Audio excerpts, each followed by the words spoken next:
We continue our Supercross saga through the year 1988 as we witness the incredible racing antics of Supercross superstars Rick Johnson and Jeff Ward. Hello everyone, I'm Larry Huffman. Thanks for joining us as we take you back to the Dallas Supercross of 1988 show, the way I originally called it, from Texas Stadium. Now notice the Supercross track has been built with high concentrations of gravel and rock, which tends to make the racing just that much more challenging. On Two Wheels, the history of Supercross is brought to you in part by Cycle News, America's weekly motorcycle newspaper. By Moto Video Home Entertainment, the exclusive home video supplier of America's toughest race on home video, the Blackwater 100. And by your local Suzuki Pro Level RM motorcycle dealer. Suzuki, the ride you've been waiting for. From the home of the Dallas Cowboys, Texas Stadium, this is round 7 of the Coors AMA Supercross Series. Hello everyone, I'm Larry Huffman. The question here, in front of an almost sellout crowd at Texas Stadium, is can Ricky Johnson be stopped? He swept both races last week at the Pontiac Silverdome, and tonight Jeff Ward and Lachine are going to try to take him out. Let's take a look at the action. The riders to watch in heat number 1, Ron Lachine, who carries number 4, Jeff Stanton, the factory Yamaha rider number 8, Eric Keogh number 9, and 19, Johnny O'Mara, both the last 2 riders on the factory Suzukis. And here we go. Down that long straightaway at Texas Stadium, it is number 8, and that's Jeff Stanton in front. That's Tommy Watts on the outside, and Lachine comes up on the inside. Stanton and Lachine is down. He went to the inside, a very, very hard and slippery track here in Dallas. Lachine went to the inside, and I don't think he touched Stanton, and he went down. He went down hard, too. And in front, it is Jeff Stanton, number 8. Looks like Tommy Watts, number 22, coming up behind him. Behind Watts, you can see number 9, and that's Eric Keogh. Keogh, the great yellow hope for Suzuki, since O'Mara has not done well this year. Number 8, that is Jeff Stanton, factory Yamaha, one of the 3 factory Yamaha riders. And he's going for the goal right here in heat number 1 here at the Texas Stadium, the home of the Dallas Cowboys in Irving, Texas. Jeff Stanton from Sherwood, Michigan. They say there are about 800 residents in that town, and they're all Jeff Stanton fans. In fact, they've got baseball caps made up with Jeff Stanton's name on them. They really support him. There is number 46. That's Dean Matson trying to move up. Lachine is back. It started from dead last. We understand he's moving up into the center of the pack right now. But the rider to watch is number 8, Jeff Stanton, in front. Oh, and Matson gets some air there. Numbers 46, Dean Matson from Felton, California. Going by the globe of death, the sphere of fear. There's number 8. In front, Stanton with Matson moving up right behind him, and right behind Matson is number 9, Eric Keogh. Oh, he lands hard. The ground is extremely hard here at Texas Stadium. It is almost as hard as asphalt. You don't want to crash here. We were in Pontiac, a number of ruts developed. There are no ruts developing on this track that I can see. And it's hard, mighty hard. Stanton has not felt well this year. I talked to him earlier, and he said, this is about the first time I'm starting to feel well. Just didn't seem to have it together, and right now he's got it all together. But notice how the forks slam up against the handlebars when he lands. That track is unforgiving. Jeff Stanton, factory Yamaha, along with Mickey Diamond and Brock Glover, the only 3 members of the Yamaha factory team. It's been a long time since Yamaha has won a championship. Back to the glory days of Bob Hurricane Hannon, Glover, when Glover was well, and they'd like to do it again. Kenny Clark, the Yamaha racing manager, has got a little bit of pressure on him from the Yamaha factory, and Stanton knows that. And Diamond being out, Glover being back, but somewhat of a question mark physically. Stanton is kind of carrying the Yamaha colors. There's number 4, and that's Lachine, who is moving up into mid-pack now. Lachine crashed in the first turn when he tangled. I'm not sure he hit Stanton. Oh, and he's down again! Lachine, he is upset. He ran into the rear tire of Johnny O'Mara, number 19, and went down faster than an Idaho thermometer in January. He's up. But some kind of a problem with the clutch. It bent it around, bent the clutch lever around, and he would look like he was hitting it to try to straighten it out. Goes through the tunnel.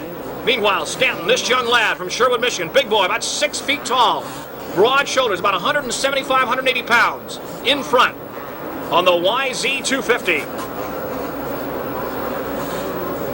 Eric Keogh moving up into second spot now. And Keogh could be a factor in this heat. Keogh, a tough little cookie. You can see him right there as he goes through the whoops. Trying to get a foot here and a foot there on Stanton.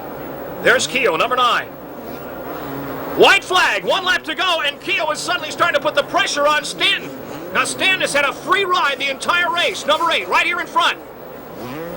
Got a lead here, a bit of a lead on Keogh, and I don't know if Eric can catch him. Eric Keogh, the winner of the US GP, the 125 GP the previous year. And look at Keogh get within striking range of Stanton. Eric Keogh, a tough little cookie out of the San Fernando Valley in Southern California. And he's moving right up behind Stanton at this point, and he's got to put the pressure on Stanton to get Stanton to make a mistake. And he goes to the inside. Suddenly he's got it. Keogh took the lead where Stanton did not expect him and moved right by him on the inside, slicker than a mayonnaise sandwich. Eric Keogh, a beautiful inside move on Stanton. Ladies and gentlemen, that's a textbook move. Now Stanton tries the same move, and Keogh says, back off. And the checkered flag is out, and Eric Keogh wins it for Team Suzuki with Jeff Stanton second. And Ron Lachine finishes mid-pack. He'll have to ride the semi. Let's go downstairs to Larry Myers. Eric, did you catch him sleeping or what? Yeah, Larry, at first it was a little slippery out there. They watered the track right before our race, get it nice and groomed. And it was really slick, and everyone was kind of sliding around there, bobbling. And for a few laps there, I just had to calm down and ride smooth. Made a couple mistakes, and then finally, the last couple laps, I got in the groove and caught up to him, and I don't think he was ready for that, and I just went for the pass. You caught Madsen, and you caught right up to the rear wheel of Jeff Stanton. What was going through your mind? The win, or were you just perfectly content to take the second unless an opportunity presented itself? What were you looking for on that last lap? The first thing in my mind, believe it or not, Larry, was just riding good out there. I wanted to make sure I rode good because, as you know, the main event's the real race that counts, and I wanted to watch my lines. I wanted to see how fast I could really go, and I made up a few seconds there in one lap. And I just felt like I was riding pretty good, and I'll be ready for that main. I think so. That's got to pump you right up. Man, your bike is about 6 inches higher, I think, right now. Eric, a great ride. We're looking forward to seeing you back in the winner's circle for the main event. Good luck. Okay, thanks, Larry. Eric Keogh, ladies and gentlemen, winner of heat race number 1. What a fantastic ride. And we'll go back upstairs to Larry Huffman. Larry? Thanks, Larry Myers. Larry Myers, the host of Moto World on the Nashville Network, and a good announcer he is. We go now to heat number 2, ladies and gentlemen. And the riders to watch in this, number 1, Jeff Ward, the national champion. Glover, number 44. A few other riders, Doug Dubach, number 21. And here's the start. Let's check it out. This is always crucial. It's always dangerous to start. It is 24 Hawthorne in front, and he's down. And there goes Glover into the cheap seats. Tishner, number 23, was the third rider taken out. Hawthorne, I don't know what happened, but Jeff Hicks is out in front. Doug Dubach, number 21, in second. Whoa, that's a shocker. Hicks in front, number 20. Let's take another look from a different camera angle. That's Hawthorne, the green bike, number 24. He takes out Tishner's front wheel. He is driven to the outside, right on the hay bales, careens off it like a pool table. And there goes Glover, number 44, into the cheap seats. And right in the middle is number 1, Jeff Ward. So, back to the action. Number 20, Jeff Hicks, originally from Atwater, Ohio.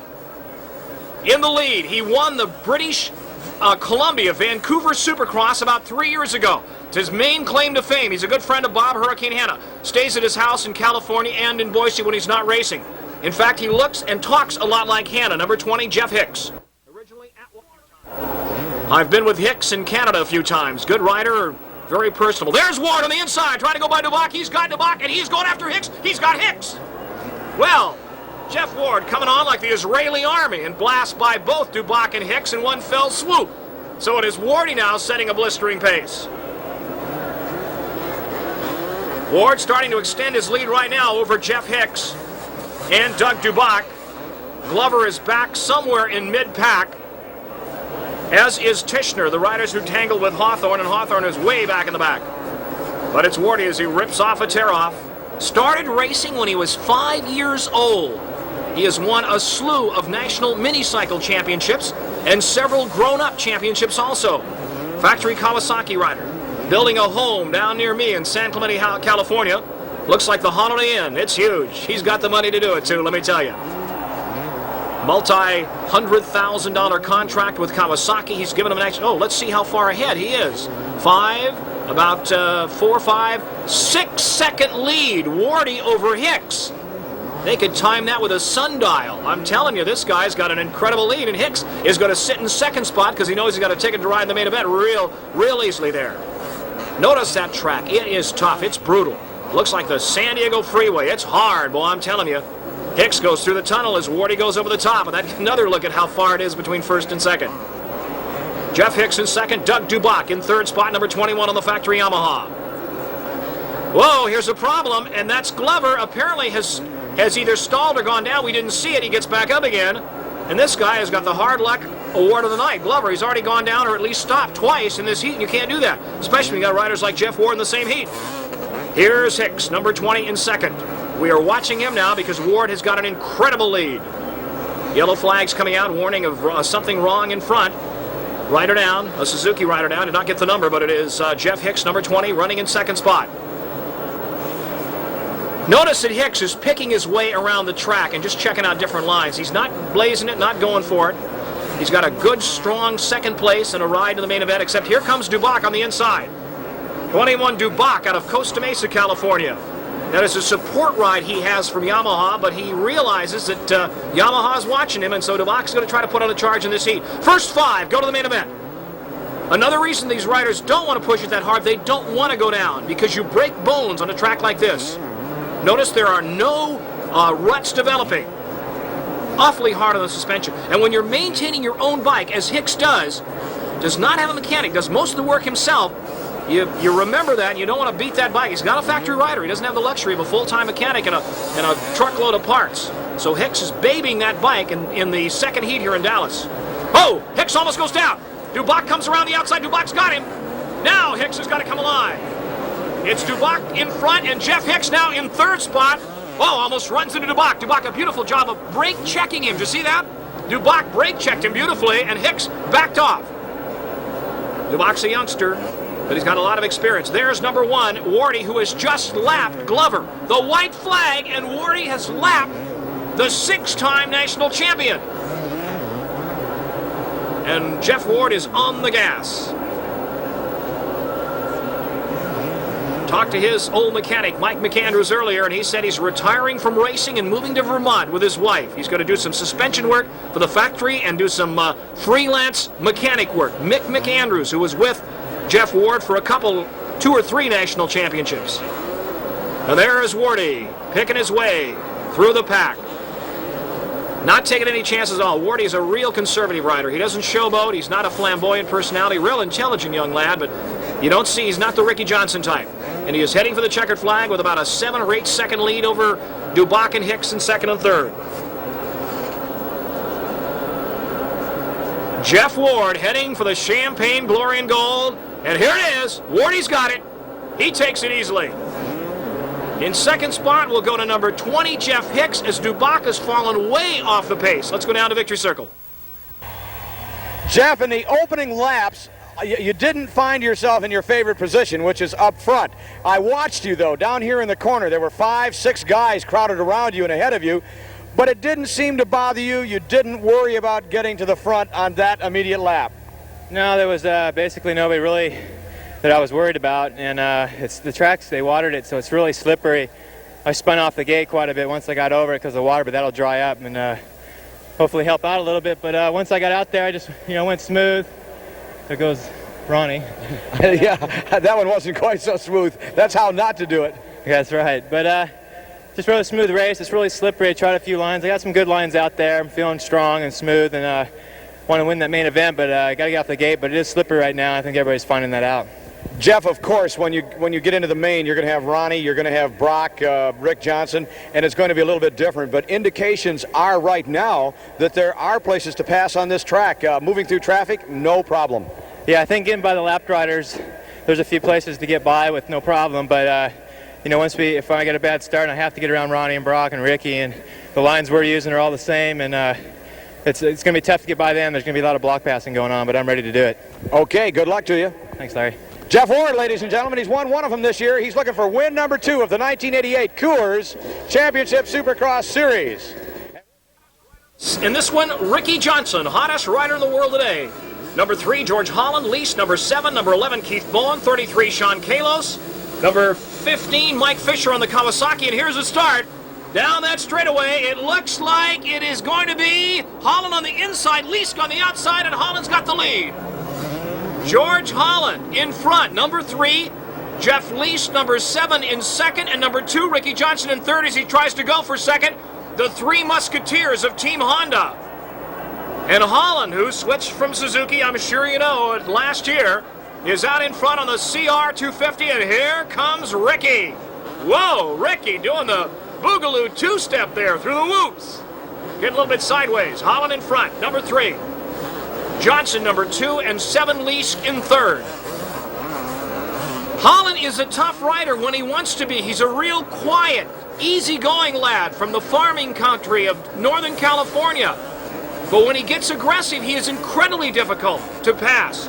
He has blocked both Ward and Johnson in heat races. They're unable to pass him if he decides, I don't want you guys to go by. But it's getting Holland to get to that point. It's kind of like the Incredible Hulk. He's a real gentle guy most of the time. So it is number 3, George Holland, Felton, California, up by Sacramento, actually above Sacramento, in front.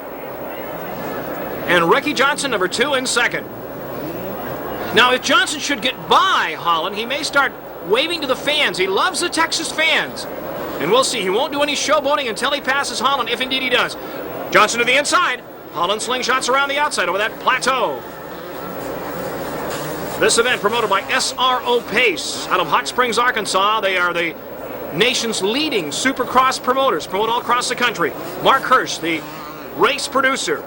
And, oh, Holland gets a little sideways, swaps it coming around that right-hander, and Johnson is on his back tire. Holland gassing it. 50 horsepower these factory 250s are putting out now. And it's incredible. Holland, and Johnson's on him as close as a mini skirt on a Texas blonde, I'm telling you. Double jumping and triple jumping with ease. Johnson on the inside, Holland on the outside. Johnson likes to pass on the inside, and there he goes. Exactly what he's done a number of times before. He will go to the inside when the other rider tends to go to the outside. I think the other rider thinks he can slingshot. Doesn't happen. Let's watch again. That's Holland on the right. Number 3 goes extremely wide. Johnson is, you can't get much closer than that. The rear wheel bucks up, comes back to the ground, hooks up, and Johnson is on his way, and Holland is goodbye, George. You go to second. And Ricky is out in front. Good camera work. Larry Huffman on the microphone. Texas Stadium, home of the Dallas Cowboys. Big stadium with an open roof. And I asked one of the security people here, why is there an open roof? And he says, because God wants to watch his team. But the stands are covered. It's just a huge, I don't know, 150, 200-foot roof, hole in the roof. The ground is extremely hard. There is the battle for second. George Holland, number 3, number 7, Jeffrey Leask, the Australian Huckleberry Finn lookalike. Oh, and Leask goes down! He cased it coming up that jump, and wham bam, he was down. So Leask loses third, maybe not. He's trying to get that bike started. Leask comes back in the fray. I think he may have lost a position or two. Johnson in front. George Holland is in second spot, and now Johnson can play. Oh, 1 lap to go. He waves to the crowd. Let's see what Ricky Johnson does over the triples.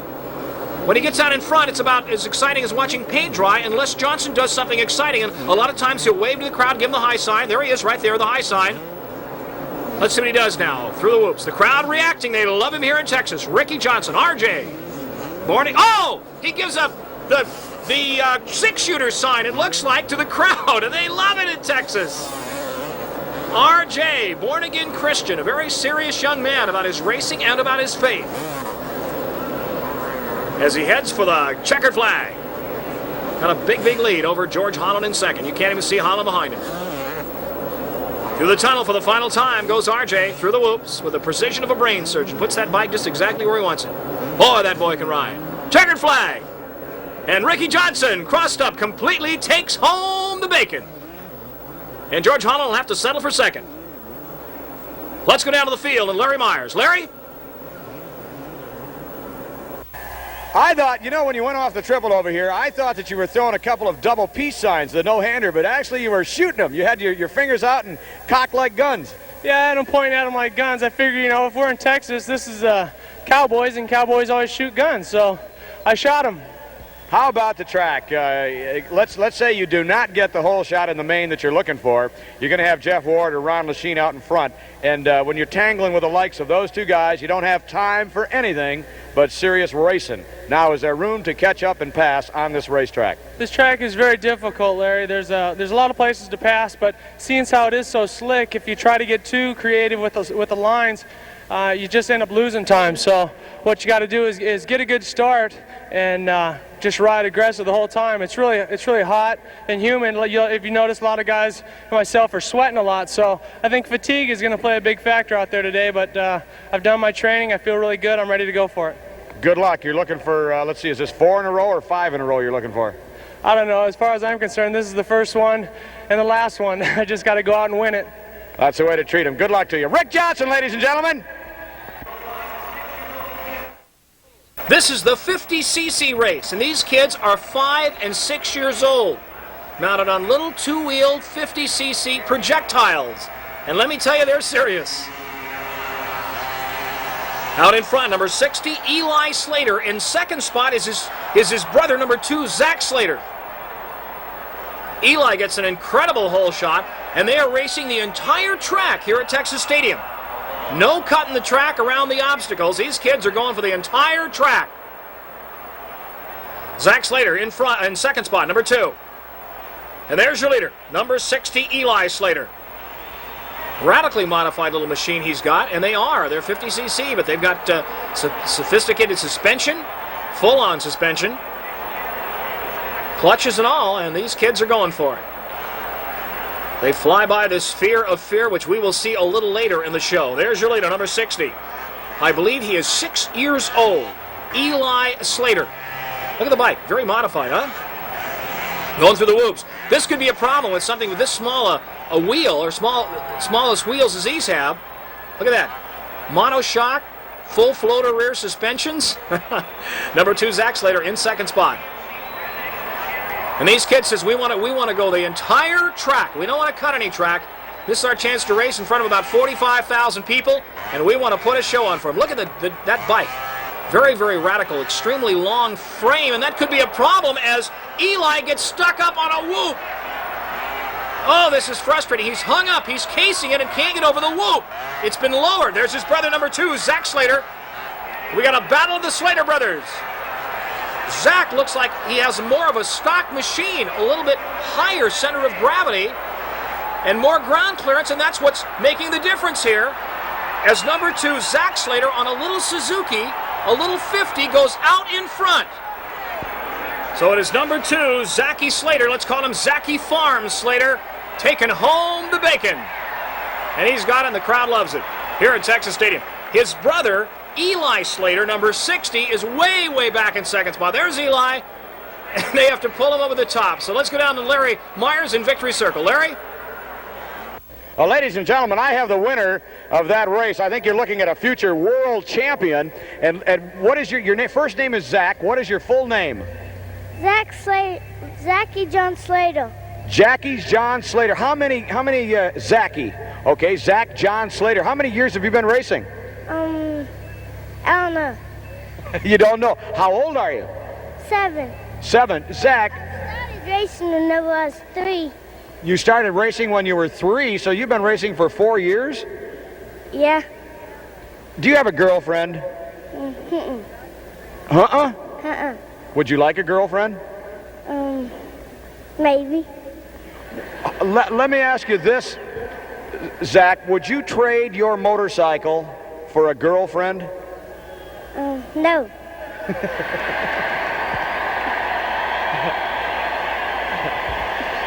Zach, you're going to get a nice trophy for winning that race. Now, would you trade that trophy for a girlfriend? No. You're thinking about it, though. Do you think maybe in a couple of years that you'd like to be in a winner's circle and be kissed by a trophy girl? Maybe. Maybe? Yeah. Well, Zach, you're just a fine, fine racer, and I think in a few years we're going to be interviewing you, and those trophy girls are going to be hanging out all around you. What do you think of that? Have you ever been kissed by a trophy girl? No. Would you like to be kissed by a trophy girl? Yeah. Okay. Here comes a trophy girl, the former Miss Campbell, Vivian Chadbourne. Vivian, come on up here. This is a former Miss Camel, ladies and gentlemen, from the Camel Pro Circuit, Vivian Chadbourne. This young man has never been kissed by a trophy girl, and he just told me he thinks he would like to be. Here it is, Zach. Get ready.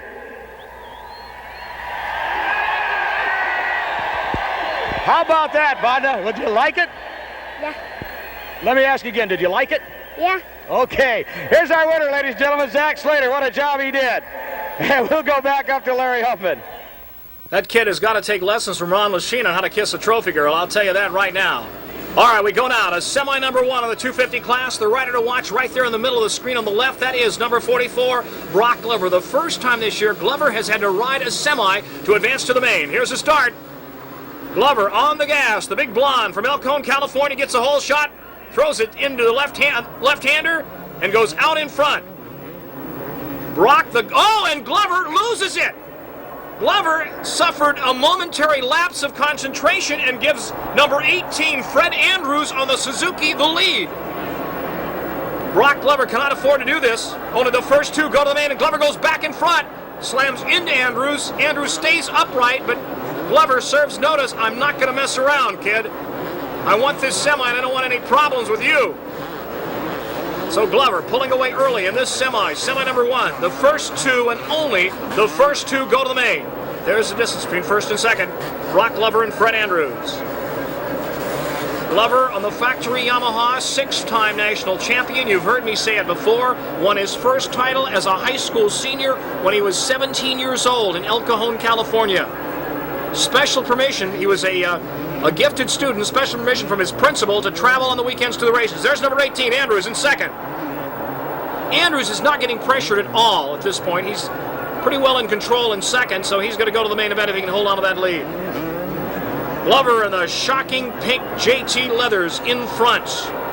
Glover, being a seasoned veteran, will use this race to check out any changes in the track. And there aren't many because there are no ruts at all that I can see around this track. The Glover will take different lines and look at things because he'll have a little bit more of an advantage than the guys in the main event who've not had to ride the semi, if that can be called an advantage. Glover through the whoops. Those are like chunks of concrete, folks. When you slam into it, they are awfully hard. The weather warm here in Texas, about 80, 85 degrees.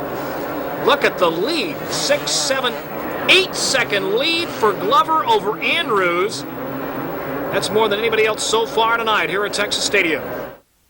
Glover in front, Andrews content to stay in second. Andrews out of Salem, Ohio. Not a lot of motocrossers out of the Ohio area. Andrews is one of them. Hicks another one from Atwater, Ohio. Most of them come from Southern California, and a lot of them come from the El Cajon area, like Glover and Lachine and Johnson. Must be the water. I said earlier, almost a complete sellout. That is for a Supercross configuration, I must point out. You will see white, there it is, the white flag. You will see empty seats. That's because of safety purposes.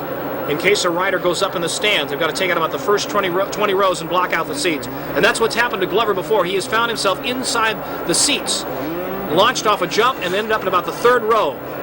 Gave the woman a heart attack that was sitting in the seat, I'll tell you. Glover in the final lap, in front. The Golden Boy. Not doing any showboating. Notice how he lands. Lands hard. The head jerks forward. That ground is unforgiving. Final lap, uneventful. Semi number 1. The first two will go to the main. There's a rider now. We cannot see his number. Looked like 352. Glover and Andrews going to the main event if they finish like this. There's Andrews in second spot. RM250 Suzuki, 1988 model. Hannah had a lot to do with developing that bike, and it's worked, and works very well. Glover on an 88 YZ250 production bike. Here's the checkered flag. Glover goes for it. Gets a little bit sideways, but not much. So Glover takes it. Fred Andrews will finish second. We'll see Andrews in a moment, I hope. He's way back. No, we won't. Let's go to the second semi. And the rider to watch, right there in the middle of your screen, number 4, Ron the Machine Lachine. Not happy about having to ride a semi. First two will go to the main event. It is Lachine in front, number 4. On the outside, number 43, the beast from the east, JoJo Keller. Right in the middle, looks like number 24, Dennis Hawthorne. Keller trying to come back after a long career. He's about 50 pounds too heavy. Number 43, JoJo Keller, the back part of your screen. But out in front, Lachine. Hawthorne second. Hawthorne almost runs into Lachine. That's dangerous. You don't want to tangle with Ronnie Lachine. He's a very tough rider to pass. JoJo Keller, number 23, told me earlier I need to lose about 50 pounds before I'm ready for the outdoor 500 nationals. That guy is so heavy it takes 2 pennies to weigh him. JoJo Keller.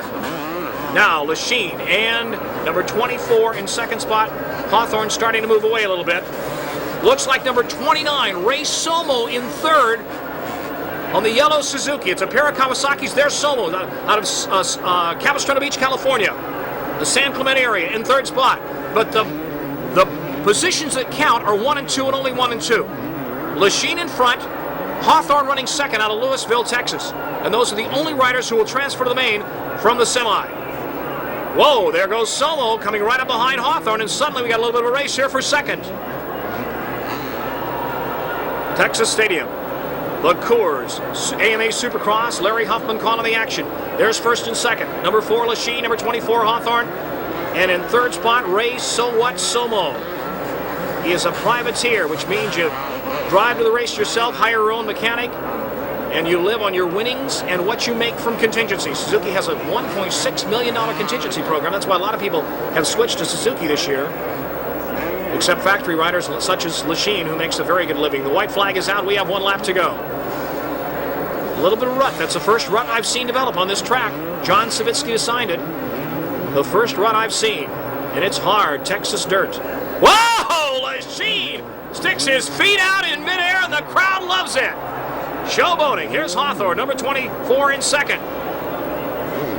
The question is, can Hawthorne stay out in front of Somo, number 29, right there behind him? Somo's gambling. He's throwing the dice and moving up right behind Hawthorne. And I don't know if Hawthorne knows that. Right on the back tire, and oh! I don't believe it. Somo goes over the top and clips Hawthorne in the helmet, and the first man who gets started is going to take second and go to the main. That's a lap rider on the left. It is Hawthorne. Somo pulls a King Kong Bundy and flies over Somo and knocks him down. It is professional wrestling, ladies and gentlemen. But he does it with a 200-pound motorcycle. Hawthorne manages to get up again. It looks like he's a little shook up. Hawthorne, and Somo runs into him, goes down again. This kid doesn't learn. Hawthorne wobbling a little bit as if he's been in a fight with Mike Tyson, looks around, says, thanks, I'm glad he's gone. And the checkered flag comes out for number 4, Ron the Machine Lachine. This could be a good main event. They move into the starting dock. Number 9, Eric Kehoe. There's number 1, Jeff Ward. Number 15 coming up there. That's Michael Fisher. Then number 3, George Holland. Number 21, Dubach, the Yamaha rider from Costa Mesa, California. This is the main event from the Texas Stadium. Leaning forward to the bikes. Number 1, number 2, number 4, number 3 on the line. And there they go. Look at them. The horsepower unleashed as they fly down the straightaway. And it is Wardy and number 7, Lease, taking the lead. Wardy goes to the inside, takes it away from Lease. Number 44, Glover, is in second. Wardy in front, Glover second. There's number 23. That's Tishner trying to move up. There, and Tishner goes down and takes Brooks with him, number 14. 23, Tishner went down, and Brooks is down with him. And there's number 1. Jeff Ward in front and Glover in second. Johnson is back in mid-pack and moving up. Here comes Wardy, Glover to the inside. Glover tries to go to the inside, and Ward says no. Through the tunnel. Wardy and Glover battling for the lead here in front of a big crowd at Texas Stadium. Number 7, Leask, is in third. And Johnson is moving up. There's Ricky Johnson. Johnson is up to 4th. Jeff Leask, his teammate, right in front of him, and Ricky wants Leask. He wants to go after Wardy. And the crowd is standing and cheering early in this heat, or in this main event. Jeff Ward, number 1. 44, Glover in second. Leask, number 7 in third, and Johnson moving up. There's Johnson stalking Leask. Leash, the Crocodile Dundee of Supercross, Australian national champion. Switched from Yamaha to Honda the end of last year. And Jeffrey Lease is trying to hold off his teammate, and Johnson goes in and drives Lease to the outside. A classic textbook example of how Ricky Johnson moves past somebody. He gets the wheel to the inside and drives past him on the inside. Invariably, that is how Johnson passes. There's Wardy in front, but for how long? The Kawasaki factory people are starting to wonder. Can he withstand the charge by Johnson if Johnson gets past Glover? Jeff Ward, number 1 in front, number 44 Glover in second, and Ricky Johnson, number 2 in third. Wardy going real slow, not bonsaiing it at all. That's got to be dangerous. He's got to put the power to the ground and move up ahead because this guy is moving up. Ricky Johnson, number 2, has got to pass his good buddy, Brock Glover, for second and then go after Ward. And this is where the people pay their money. There's number 4, Lachine, back around 6th spot at this point. A bad start for Ronnie. And a tough break for Kawasaki, but right now the hopes of Kawasaki are pinned on this young lad. About 5'6.5", 5'7", Jeff Ward, built like a football halfback. Works out with weights extensively and runs. Very intelligent rider. Maybe a little bit of an edge on Johnson in training. Here's Johnson, who's running in 3rd spot. The main event, Texas Stadium. Wardy through the whoops. Number 73 going down in front of him, Corey Cope. Wardy goes around him. Oh, Wardy there slams that left foot into the ground. That'll hyperextend your knee. That hurts. Wardy's had problems with his knees before, also problems with his ankles. Here's Johnson trying to reel in Glover. And there's Glover right in front of him, looking like he's in the sights of a gun right in front of Johnson. Wardy in front, Glover second, and Johnson third. The Coors Beer main event. Over the finish line jump. Always a tabletop jump at the finish line. A high one, too. Mounted fresh new tires on each one of these factory bikes and sent them out to do battle. Here's Johnson to look at him, play with Glover. He goes to the outside. Glover is expecting Johnson to go to the inside because that's where Ricky likes to pass. He goes back on the inside, and Glover's on the outside. That's a dangerous place. They're side by side in midair. And Glover comes out on top, and Johnson is frustrated. Normally, another rider would have backed off and let Johnson by, but Glover is not a normal rider. 6-time national champion. He's as big as Johnson and as strong as Johnson. Unfortunately, he's a little older. He's 27 years old. Johnson's about 24, 25. There is Ward, number 1 in front, completely oblivious to the battle behind him. And here is the battle behind him. The Battle of Texas Stadium for second between Glover, number 44, and Johnson, number 2. Johnson loves to stalk the other riders. He's a master at psyching out the other riders, at getting them to look out right there. A beautiful move. Johnson made Glover think he was going to the outside, then suddenly cut to the inside and went by him like a snake oil salesman of the night. Wardy coming up on Johnny O'Mara, the former Supercross champion. He laps him. Johnson laps O'Mara. Johnson all over the track, different lines. That's on purpose. He's trying to make Wardy feel he's not coming around where Ward expects him to, and then Johnson will go. Let's see if Johnson does what he does every time before, and that is pass on the inside. He will feint to the outside, try to draw Ward to the outside, and then go to the inside instantly and take over the lead. Wardy doing a good job of staying in front of Johnson. In previous races, Johnson has passed, and Wardy has seemed to lose heart to back off and let Johnson pull away. Let's see if Johnson passes, if that's what Wardy does. They come up behind number 23, Tishner, who was involved in that earlier crash with Dennis Hawthorne. And it is Wardy and Johnson. As I have said before, 2 more dissimilar riders in style and stature you will not find. Wardy about 5'6.5", Johnson 6'1.5". Long, lanky drink of water, very muscular, likes to surf a lot. Johnson, Wardy, more compact, muscular, heavy-duty weight training. They go around number 46. Dean Matson on the Honda, wending their way through traffic. The final laps of this Coors main event. The move-over flag is out for the riders in front, number 14. That's Larry Brooks, who crashed earlier. Now they're all alone, and it's Johnson saying, I got you in my sights, Wardy, and I want you. He puts the pressure on, and nobody can do it like Johnson can. How would you like to be in Wardy's shoes with Johnson behind him? Let's see if Johnson goes to the inside. He does. Wardy blocks him, and Johnson comes back again, and Wardy slows way down and forces Johnson to slow down. Beautiful move by Jeff Ward. Wardy is tough to pass. Sometimes Johnson makes it look easy, though, when he does pass him. Right now, Ricky is all over the track, looking for a spot to move by Wardy. The crowd intently watching this battle as they come up to lap Mike Fisher. Wardy number 1 on the green Kawasaki, Johnson number 2 on the blood red Honda. Jeff Ward, an excellent young rider, and nobody is in better physical shape than Wardy. Make no mistake about that. Over the long doubles. Into the whoops, skimming that front wheel across the whoops, getting the power to the ground. Wardy shifts in midair. A couple of ruts developing, but not many on this track. Look at the people on the floor wave on Ward or Johnson, depending on who they're cheering for. Again, Ricky, exactly what he was doing before, to the extreme outside. Wardy to the inside. Clips a hay bale, doesn't slow Wardy down. Now Johnson moves up on him. Johnson to the inside, exactly what he did before. And Wardy lets him by. Oh, frustration. But now Wardy is coming back. Will he fade? That's the question. Will Jeff Ward back off now? That's what he's done before. But it doesn't look that way. It looks like Ward is going to give him a race. Ward goes to the inside for a second. He had the lead, but Johnson launches himself over the double. You don't see Johnson showboating. That's because Ward is keeping the pressure on.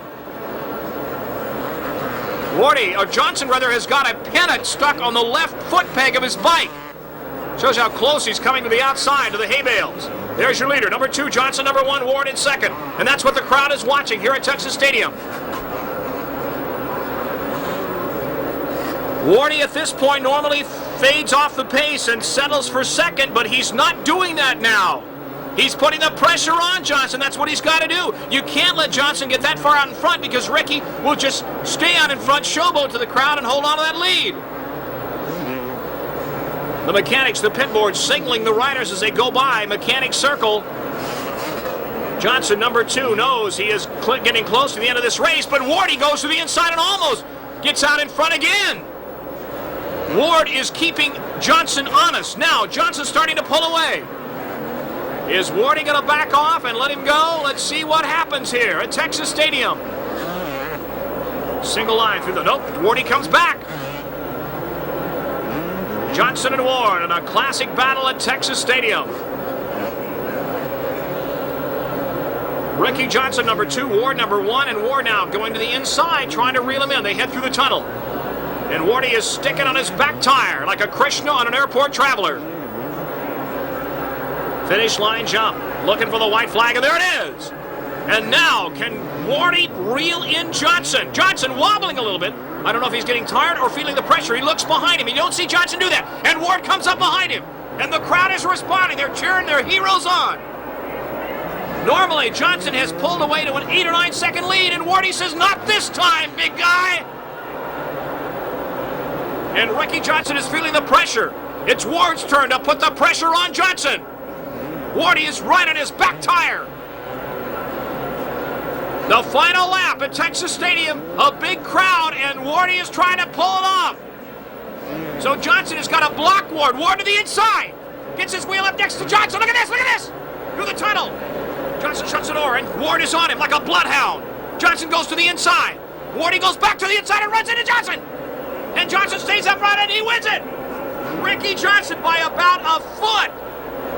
Johnson takes it. Oh, an incredible battle. Ward deserves all the accolades for second. Lachine third. Jeff Least fourth. And George Holland also on the Honda in 5th spot.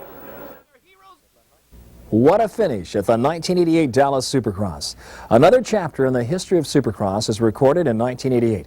I'm your host, Larry Huffman, inviting you to tune in next time for our next stop on the tour of Supercross in 1988, On 2 Wheels.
Hello race fans, I'm Larry Huffman, your host of this edition of On Two Wheels.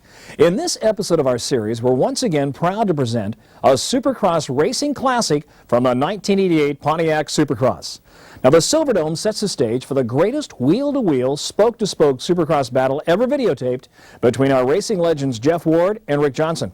And not to mention our newest cast member, the Moto Video cameraman, who gets a little caught up in the race action himself. Watch this. Let's go back now to the 1988 Pontiac Supercross, the way I originally called it, to get a better perspective of what really happened. On Two Wheels, the history of Supercross is brought to you in part by Cycle News, America's weekly motorcycle newspaper. By Moto Video Home Entertainment, the exclusive home video supplier of America's toughest race on home video, the Blackwater 100. And by your local Suzuki Pro Level RM motorcycle dealer. Suzuki, the ride you've been waiting for. Welcome to the Pontiac Silverdome, the home of the Detroit Lions and the NBA Detroit Pistons. But there'll be no ball playing today here on the floor of the Silverdome. Hello everyone, I'm Larry Huffman. Welcome to round 6 of the AMA Supercross season. And the question is, can Ricky Johnson be stopped? Well, we're going to find out because Ward and Lachine and all the rest of the AMA Superstars are going to throw everything they've got to try to stop Ricky Johnson on the factory Honda today. Let's recap the Supercross season thus far. Anaheim Stadium was the first stop of the 1988 season. Though not an AMA-sanctioned event, the racing still proved to be fast and furious, with Honda's Ricky Johnson coming out on top. Round 2 was held at the first dome stadium ever built, the Houston Astrodome, where Jeff Ward took home the gold and the glory for the 4th straight year. Then it was up to Seattle, where Honda's Ricky Johnson and Wardy's teammate Ron Lachine each split a night of a weekend doubleheader. So the point standings thus far places Ricky Johnson in first, Jeff Ward in second, and Ron Lachine third. And the largest crowd to see a Supercross in the Pontiac Silverdome in almost 8 years gets set for the Sunday afternoon showdown between Jeff Ward and Ricky Johnson. And we are moments away from the start of heat number 1 at the Pontiac Silverdome. One major star in this event and one aging star. Ron Lachine, number 4, and Brock Glover, number 44, and a slew of local riders, 3-digit riders. These are the local superstars going up against the big guys, and I guess you could call them cannon fodder. Lachine is lined up in the center of the starting gate next to the handle releaser to drop the gate. And the local riders to watch for, well, they're the whole slew of them. Some of the others to watch for, number 33 there coming up in the white, 16-year-old Sean Kalos of Litchfield Park, Arizona. He is a tough young cookie. Brian Manley, number 30, out of California. There's number 44, Brock Glover. Number 21, Doug Duboc, and you saw just a moment ago Ron Lachine. On down the line, number 8, Jeff Stanton, a local Michigan rider, Yamaha factory rider, and he's a real superstar, up-and-coming superstar. 201, Jeff Matasevich, a 125 Kawasaki specialist, now on a 250 in this heat. Let's see what Matasevich can do. He needs some seasoning. There's number 15, Mike Fisher, also on a factory Kawasaki, and we are set to go for heat number 1. First 5 go to the main event. The gate drops. They rocket down the line. Is it going to be Lachine? No, it is not Lachine. Let's check it out. It is number 21, Doug Duboc, and look out, a change. That is 201, Matasevich. Matasevich, they call him Chicken, and that is not an accurate nickname for this kid. He is tough. He's 17 years old, out of La Habra, California, number 201, and he is a 125 specialist on the Kawasaki factory team. Duboc goes to the inside, tries to cut off Matasevich. There's Glover, number 44 in third. But it is Matasevich, 17 years old, in front. Doug Duboc in second of the Yamaha. And Glover, number 44, in third as they go through the whoops.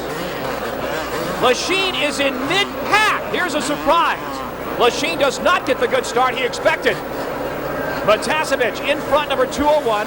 He is a 125 Supercross specialist. One of the first times that Kawasaki has put him on a 250. Watch him at the green. And now Glover goes into second. Glover, a 6-time national champion, and he's a seasoned veteran at the top of the hill, and he put Matasevich down. Matasevich goes down faster than an Idaho thermometer in January, and Glover takes the lead. Oh, and I know Matasevich is upset about that. Brock Glover rammed him and put him down. Glover stalls. Holy Toledo. And out in front goes Duboc and a slew of other riders in front of Glover. And here comes Lachine on the outside. It is Doug Duboc, Yamaha support rider, in front. Now Lachine has gone to second. There's number 30, Brian Manley, in third on the outside of the Suzuki. But it is, look out, Lachine on the inside. He slams into Duboc, and Lachine has taken the lead. Ron Lachine about as subtle as the Israeli army when he's on the gas. And look at this guy go. Duboc on the Yamaha in second, Glover trying to move up in third. But it is Lachine in front as they go up into the stands here in the Silverdome, then back down to the floor. The most dangerous part of the track right here. A triple jump. Lachine styling it. He's feeling frisky. They launch themselves off that triple jump. They can't see the third jump. It's very dangerous. That's where Johnson crashed the previous year and lost the championship. But here you go, and here comes Glover back again in the wild, garish pink outfit in third, number 44, Brock Glover. But it is Ron the Machine Lachine in front, Duboc number 21 second, Glover in third, and number 30 Manley in fourth. Top five go to the main. Here is Lachine. Look at this guy. He is all alone out in front. Halfway mark out. Jeff Ward says the fastest man on the track is Lachine. And I asked him who's the slowest in one lap. He said Lachine. Means when Lachine runs hot, he's hot. When he's cold, he's cold. Here's Glover, number 44. Brock Glover, six-time national champion, trying to come back, trying to reel in Lachine up there in front. They lap slower riders through the whoops. Glover, big, tough, strong, blonde kid out of El Cajon, California. Scored his first national championship when he was 17. Here's Duboc, number 21. Duboc and Glover trying to move up on Lachine. And that is, I believe, Fisher right behind Duboc, right out of our sight. But it is Lachine in front, then Glover, then Duboc. There's Lachine. Ron, the Machine Lachine out in front, lapping riders. This kid is on. He's awesome. Up the uphill, doesn't scare Lachine at all. Back down to the bottom. Sets up for the triple, cannot see the third jump. Here he goes. Whoa, he waves to the crowd. And Duboc passes Glover. Oh, and Glover and Duboc are battling just out of our sight. Fisher also, but here is Lachine in front. Ron the Machine, they call him the big man on a factory Kawasaki, the final year of his 3-year contract with Kawasaki, and this guy has had more ups and downs than an Otis elevator operator. He goes through the tunnel. Glover in front, Duboc in second spot. Glover and Fisher battling back in the pack. Here's some mid-pack action. There's Duboc moving up, lapping slower riders, not exactly mid-pack. Duboc is running in second, Fisher now is in third, Glover is in fourth spot, and Lachine is out in front. Pontiac Silverdome, the dirt, the rut's starting to build up now. It's this real soft dirt. It's been frozen and suddenly thawed out inside the stadium, and the ruts are starting to develop. Lachine over the whoops, over the triples, now through the whoops. The suspension on these new motocross bikes, technology is so incredible. They've improved so much over the past few years. Lachine in front, Duboc in second, Glover battling Fisher for third. But right now the crowd is watching Ron Lachine give everybody a riding lesson. One of the few tracks with an over and under bridge. A tunnel through the bottom and a bridge over the top. The Pontiac trademark. They've done that for the past 10 years. Checkered flag out, and Ron the Machine Lachine takes it. Lachine first, easy win. Duboc is second, Brock Glover third, Mike Fisher fourth. Matasevich, after crashing, gets back up and finishes in fifth spot, and he transfers to the main event. Not a bad showing for Brock Glover. He looked pretty good. Let's go down to the victory circle. Ron, I was looking at the riders up front, Matasevich and Glover having a heck of a duel. All of a sudden, there you were. Yeah, well, I kind of snuck up from behind on them guys, and they were kind of floundering around there with each other, and I tried to just sneak by them before they even knew I was there, and it worked. I guess it did. Then you got out in front. Did you relax the pace, or were you pushing all the way? I kind of relaxed it there a little bit after Brock, kind of dropped off the pace. I just tried to stay smooth, and I was still thinking about trying to get the fastest heat, and just trying to put it together. When you have a lead and you know you're not being pressured or pushed, is it an opportunity for you to look the track over, or what runs through your mind? Well, it's an opportunity just to relax, basically. Look the track over, find some new lines, play around a little bit on the jumps for the fans, and basically that's about it. And I heard some cheers over there on the triple and from different parts, so evidently you were playing around. Yeah, I was trying to. Well, you did a great job. You're one of the better aerial maneuvering acts, I guess, in motocross today. Well, thanks a lot, Larry. Ron Lachine, ladies and gentlemen, he won heat race number 1. He's looking forward to, I think, Ron, a victory tonight. Yeah, Sundays are usually my day. I like the double-nighters. Last year here, I won the second day, and then also in Seattle this year on the second day. So I think something works for me on that day. We go down to heat number 2, and there's Jeff Ward, Lachine's teammate, lining up in the exact same position as Lachine did in the first heat. Next to him, number 9, Eric Kehoe. Here we go with heat number 2 from the Silverdome. Blasting out of the gate, launched like Exocet missiles. It is number 1, Wardy. Jeff Ward, an excellent gator, gets out in front. But look at him, right on his back tire. Here's number 9, and that's Eric Kehoe on the Suzuki. Wardy rounds the top of the uphill, then comes back down to the bottom. Over the triple jumps, just as smooth as a mayonnaise sandwich. Kehoe in second. There's number 23, Tischler, the 125 East Coast champion from the previous year, Supercross champion. Also on a factory Suzuki. Tischler moved up by Suzuki to the 250 class. That's number 23 and third. It is Ward, number 1, then Kehoe, number 9, then Tischler, number 23, and then Bowen coming up on the outside. He is right behind number 18, Fred Andrews. That's a top 5.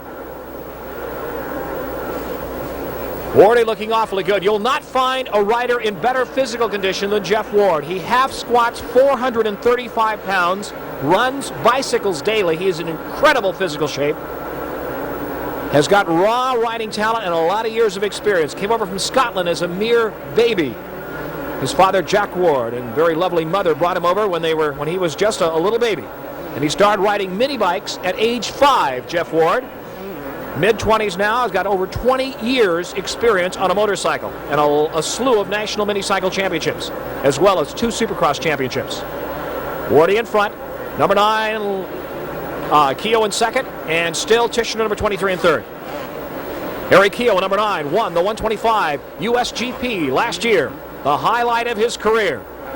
And he is the great yellow hope for Suzuki, along with Johnny O'Mara. But O'Mara, his fortunes are waning, not looking that good this year in Supercross. And this lad is number 9, Kehoe. Short, squat, big arms, well-developed shoulders, and very, very strong legs, which is what you need in Supercross. Riding the 1988 RM250 developed by Hanna, and it's a rocket ship. But right now, he can't quite reel in Wardy. Kehoe, Granada Hills, California. Born and bred in Southern California. Out in front. Early 20s. Got a long career ahead of him. Here's Wardy lapping other riders through the whoops. Those whoops don't look dangerous, but they are. There's second place, number 9, Kehoe, number 23, Tischler in third. Bowen and Andrews battling for 4th spot at this point. Jeff Ward, a millionaire, with his contract with Kawasaki. Looks down at the bike with no problems. Still on the gas. Wardy building a big house down in San Clemente. We flew out with him out here to Pontiac, and they've just broken ground on the house. It's so big it looks like the Holiday Inn. He's building a big one, a garage that's bigger than my house to hold all his toys. Porsche Turbo and a slew of motorcycles. Jeff Ward, number 1 on the factory Kawasaki. Gave Kawasaki their 2nd Supercross championship in the last 3 years. Rips off a tear-off, having no problems at all, but you can see the ruts developing in this track here. Wardy has got the rhythm. They say when you've got the rhythm for the whoops, everything just works perfectly. And there's Kehoe. That gives you an idea of how far ahead Wardy is in this short heat race here at the Pontiac Silverdome, ahead of Kehoe. Bowen and Andrews battling for 4th spot. Jeff Hicks right behind him. But it is Wardy's race all the way, looking to give Kawasaki a 1-2 sweep. And now Wardy is waving at the crowd. I don't see that very often. Wardy turns and waves to the crowd. They respond to him. They love to see him. Here's second place Kehoe trying now to reel in Wardy. There are no points for winning a heat race, unlike previous years. So Kehoe has got himself assured a ride in the main event.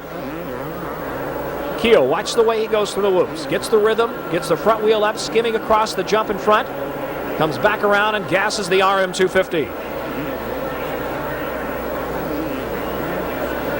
Harry Kehoe has looked awfully strong in the 125 class the last few years, but has not yet taken a title. Wardy, the white flag, 1 lap to go for Jeff the Flying Freckle Ward. He's not crazy about that nickname. Pulls that front wheel up in the air and puts the power to the ground.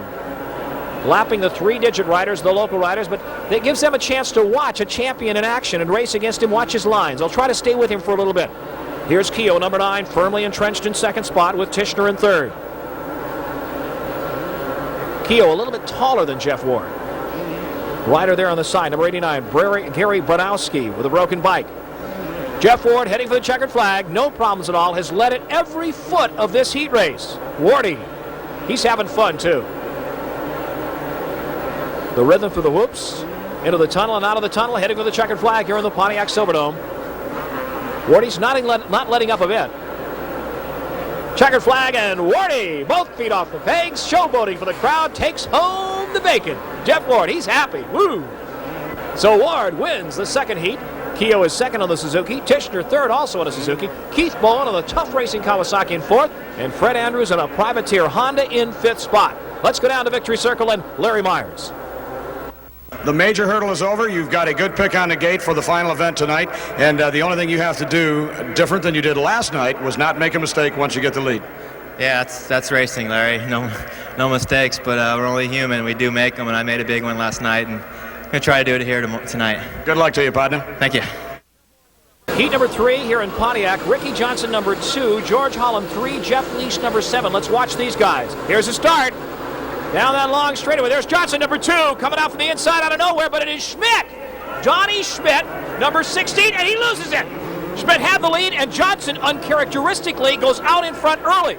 Johnson is not a good gator, does not get the starts, but this time he came out swinging. So it is Johnson in front. Whoa, Schmidt landed hard. Schmidt in second spot. Number 7, Jeff Leach, the Australian champion, also on the Honda in third. And there is Holland, who cut Schmidt off. Is there a cop here in the Silverdome? He should be arrested for grand larceny. He took that right away from Donnie Schmidt. Holland, George Holland. So it is Ricky Johnson in front of the factory Honda. And number 3, Holland in second. Leach, number 7, third. And Donnie Schmidt right behind them, number 16 in fourth. And 17, Ross Rollerball Peterson, the Canadian, in fifth.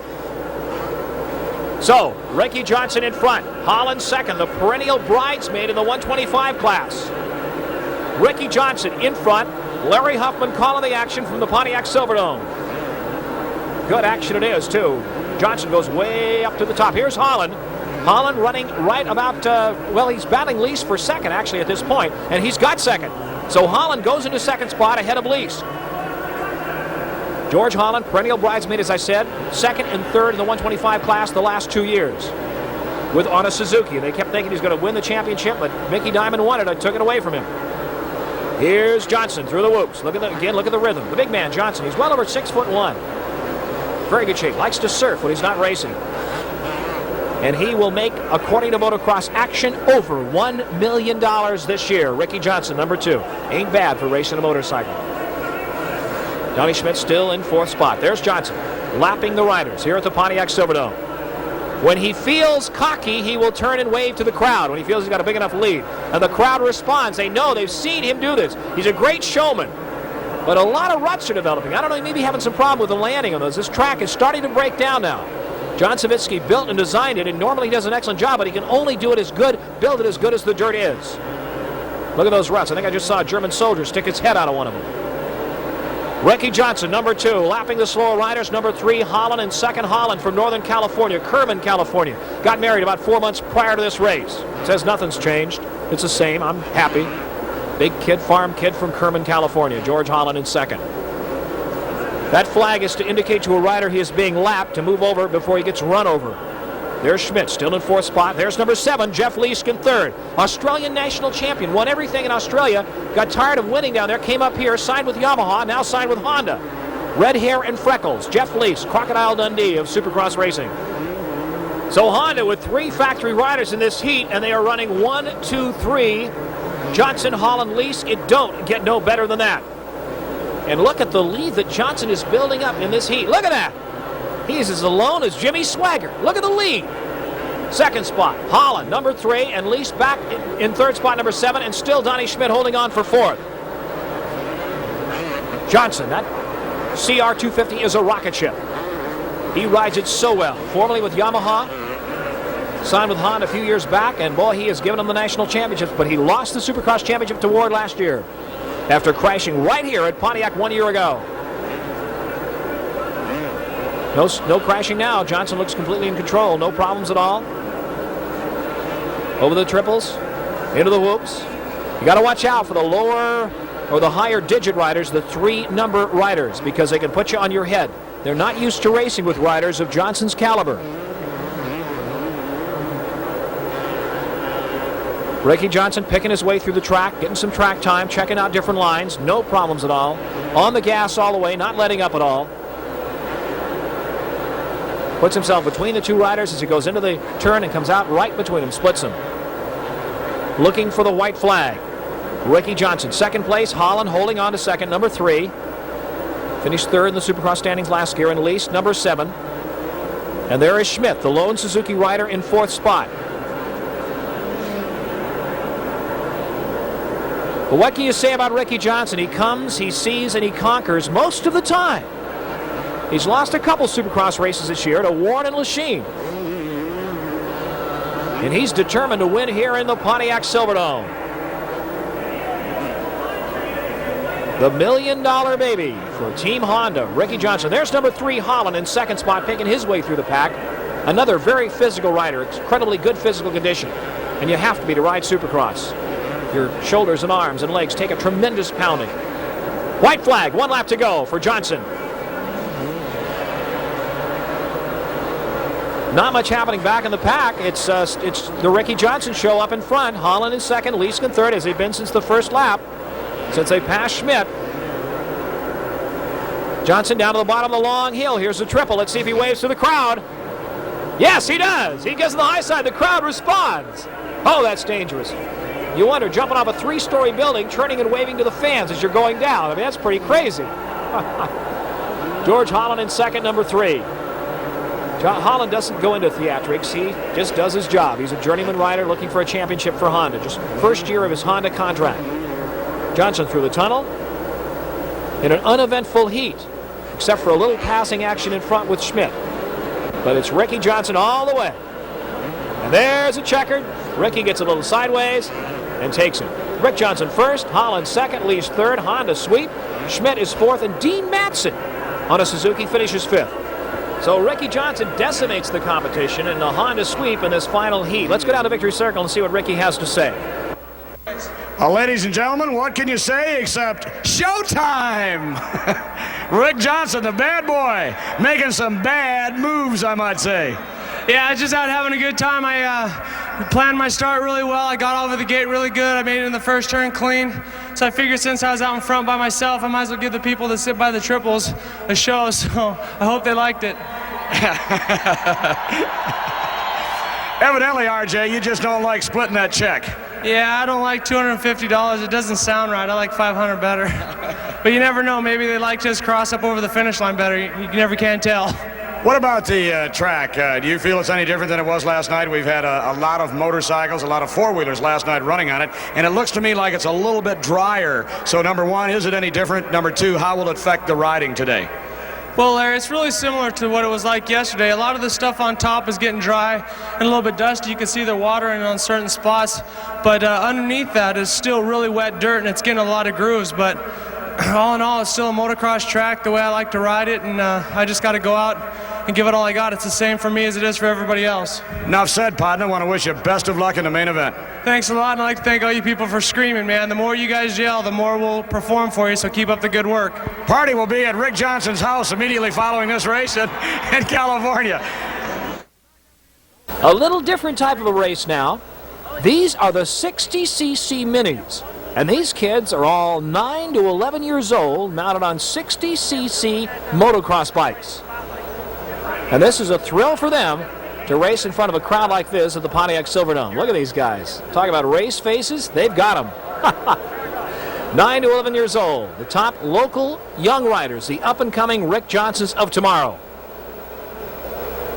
And they'll race 2 laps around this Pontiac Silverdome course, the same course as the big guys. Boy, talk about tension and talk about pressure.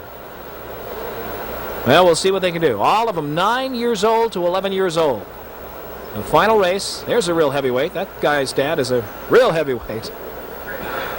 So, the mini bikes, the mini little KXs and YZs, 60cc limit. Let's see what they can do. 2 laps, the same course as the pros use. Larry Huffman calling the action for you here at the Pontiac Silverdome. Larry Myers down to the field, and here we go with the 60cc class. And they rock it out in front down that long, long straightaway. A couple riders crashing there off the line. 1 or 2 getting hung up on the starting gate. And there's your leader. Whoa, almost going down. No, there's your leader. That is number 600, Matt Maxima, Bright, Michigan, in front, down the downhill. Sets up for the triple. There's a rider. There's a bunch of riders there dropping down. They don't go that fast, but this track is hard. Matt Maximoff out in front. Look at the two different lines these guys are taking. The crowd loves it. There's Maximoff, number 600. Number 202 is Craig Cunningham. Cunningham trying to keep Maximoff in sight. It is only a 2-lap race. Maximoff looking like the big guys, but boy, those ruts get deep when you got a little tiny bike like that. 60cc. 2-stroke. Very sophisticated suspension. 16, that's John Kidd in third. So Maximoff, Craig Cunningham, number 202 in second, and John Kidd in third. All local riders from the Pontiac area. White flag out, 1 lap to go, and Maximoff is on the gas. As we said, incredibly sophisticated machines. Single shocks, look at this. Full-on suspension. 5-speed transmissions, and they are little rocket ships. Look at this kid go, going up the uphill. He don't slow down at all. Around the top of the uphill and back down to the bottom. You can see the ruts there starting to develop. There's second place. Craig the Animal Cunningham trying to reel in Maximoff. And John Kidd, number 016, and throw. And that's a Kidd lands so hard, he jarred his ancestors. Through the whoops. The final lap of a 2-lap moto. 9 to 11-year-old 60cc warriors. There's your leader, 600 Maximoff, Bright, Michigan. There's second spot, number 202, Craig Cunningham. And these guys are the superstars of tomorrow. And that's Cunningham lapping a rider who got tangled up earlier and is still on the previous lap. Through the tunnel, we're in the final lap. Matt Maximoff heading for the checkered flag. Cunningham keeping the pressure on, but just not enough time. As Matt Maximoff, Bright, Michigan, takes the checkered flag. Let's go down to Victory Circle and Larry Myers. Larry? Well, with me, Matt Maximoff, the young man that put on such a great display of riding skills out here just a few moments ago. Max, this is a pretty big win for you, isn't it? Yeah, because I didn't win it last year and I got second, but this is a good race. How about tonight? Did the guys behind you give you any competition at all? Yeah, I didn't know they were going to be behind me that long. Sort of scared me a little bit, but... That's where you want them, isn't it, behind you? Yeah, but I want them a little bit further. Oh, a little bit further behind you. You know, yesterday we had a 50cc race out here, and we had a young man that we talked to about his girlfriends. Now, do you have any of those? I used to. I don't have any right now. What happened to her? We broke up. Now, how old are you? 11. Here's an 11-year-old man who has already gone through one girl. Why did you break up with her? I don't know. It was her idea. She wanted to break up. Well, I'll bet now that you're a winner that she'd like to have you back. I don't know. Let me ask you, would you rather have her back or give up your motorcycle? Which would you rather have, your motorcycle or her? My motorcycle.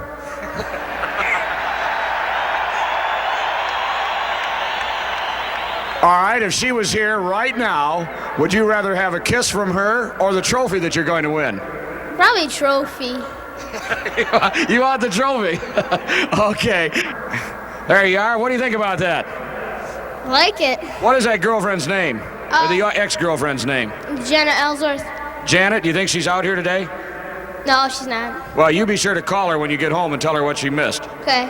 Okay, congratulations. It was a great ride, young man. Hey, thanks. Incidentally, who is your favorite rider?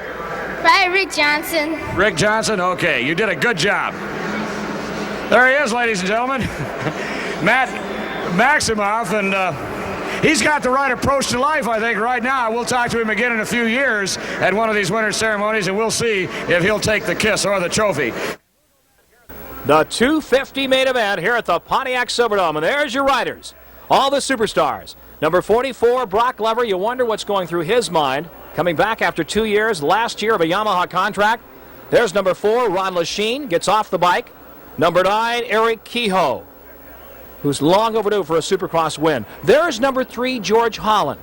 And Holland is also yet to be a winner in a Supercross. He's not yet won one. Talk about gunfighter eyes. Ricky Johnson, look at the concentration on this young man's face. And his nemesis, Jeff Ward. And Ward, right now, I flat guarantee, is wondering, can I beat Johnson in this main event? That is what is going through Jeff Ward's mind right now.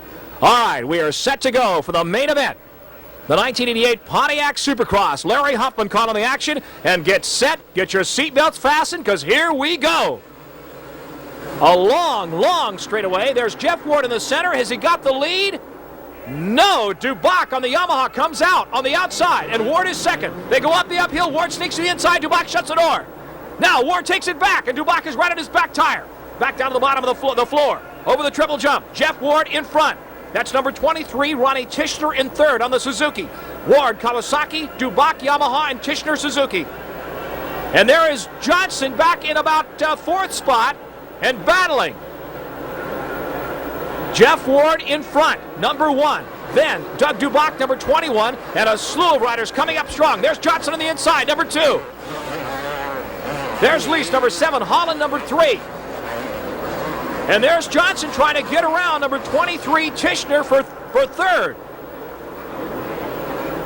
Jeff Ward trying to open up as much of a lead as he can. He knows Johnson's behind him. He knows this man, number 2, is moving up. Johnson in fourth spot trying to get a shot at Tischner. They go up the uphill, and Ward goes down the downhill. Into the triple jumps, no showboating, no waving to the crowd now. These guys are serious. Johnson in fourth spot, going after Tischner. There is Ward, your leader. Jeff Ward in front. Looking behind him, there's number 21, Dubach. There's number 23, Tischner, and here comes Johnson, right in front of Lachine. That could be an interesting battle. Johnson, number 2, is in fourth spot. Wardy, National Supercross champion, number 1, in front. Whoa, look at them drop down and slam into that hard Pontiac ground. Wardy is all serious now. There goes Johnson trying to go in front of Dubach, and he's got Dubach. And suddenly it is Johnson going after Ward. Oh, baby. Hold on. Jeez Louise. Ward in front, as we have seen so many times so far this year, and this man in second. And this is when it gets exciting, because Johnson starts reeling in Ward. Now, Ward normally will finally let Johnson by and then back off and give Johnson the victory. Is it going to be different today at Pontiac?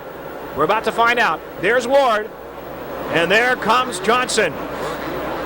Lachine, number 4, has gone into third spot. Dubach in fourth. Through the tunnel. Wardy in front. The fans are leaning a little bit toward Johnson here, but Jeff Ward has got a lot of fans. He won here a year ago on Saturday night at Pontiac. Johnson crashed, broke his finger, and was out of the championship. He came back, but he could never reel Ward in and overcome his points lead that he picked up here at Pontiac. And Wardy knows that. He's a superb tactician. He knows the point standings. He knows what he's got to do to stay in front of Johnson. Johnson in second spot, number 2, over the triple. All serious, no showboating, no waving to the crowd. Johnson wants Ward.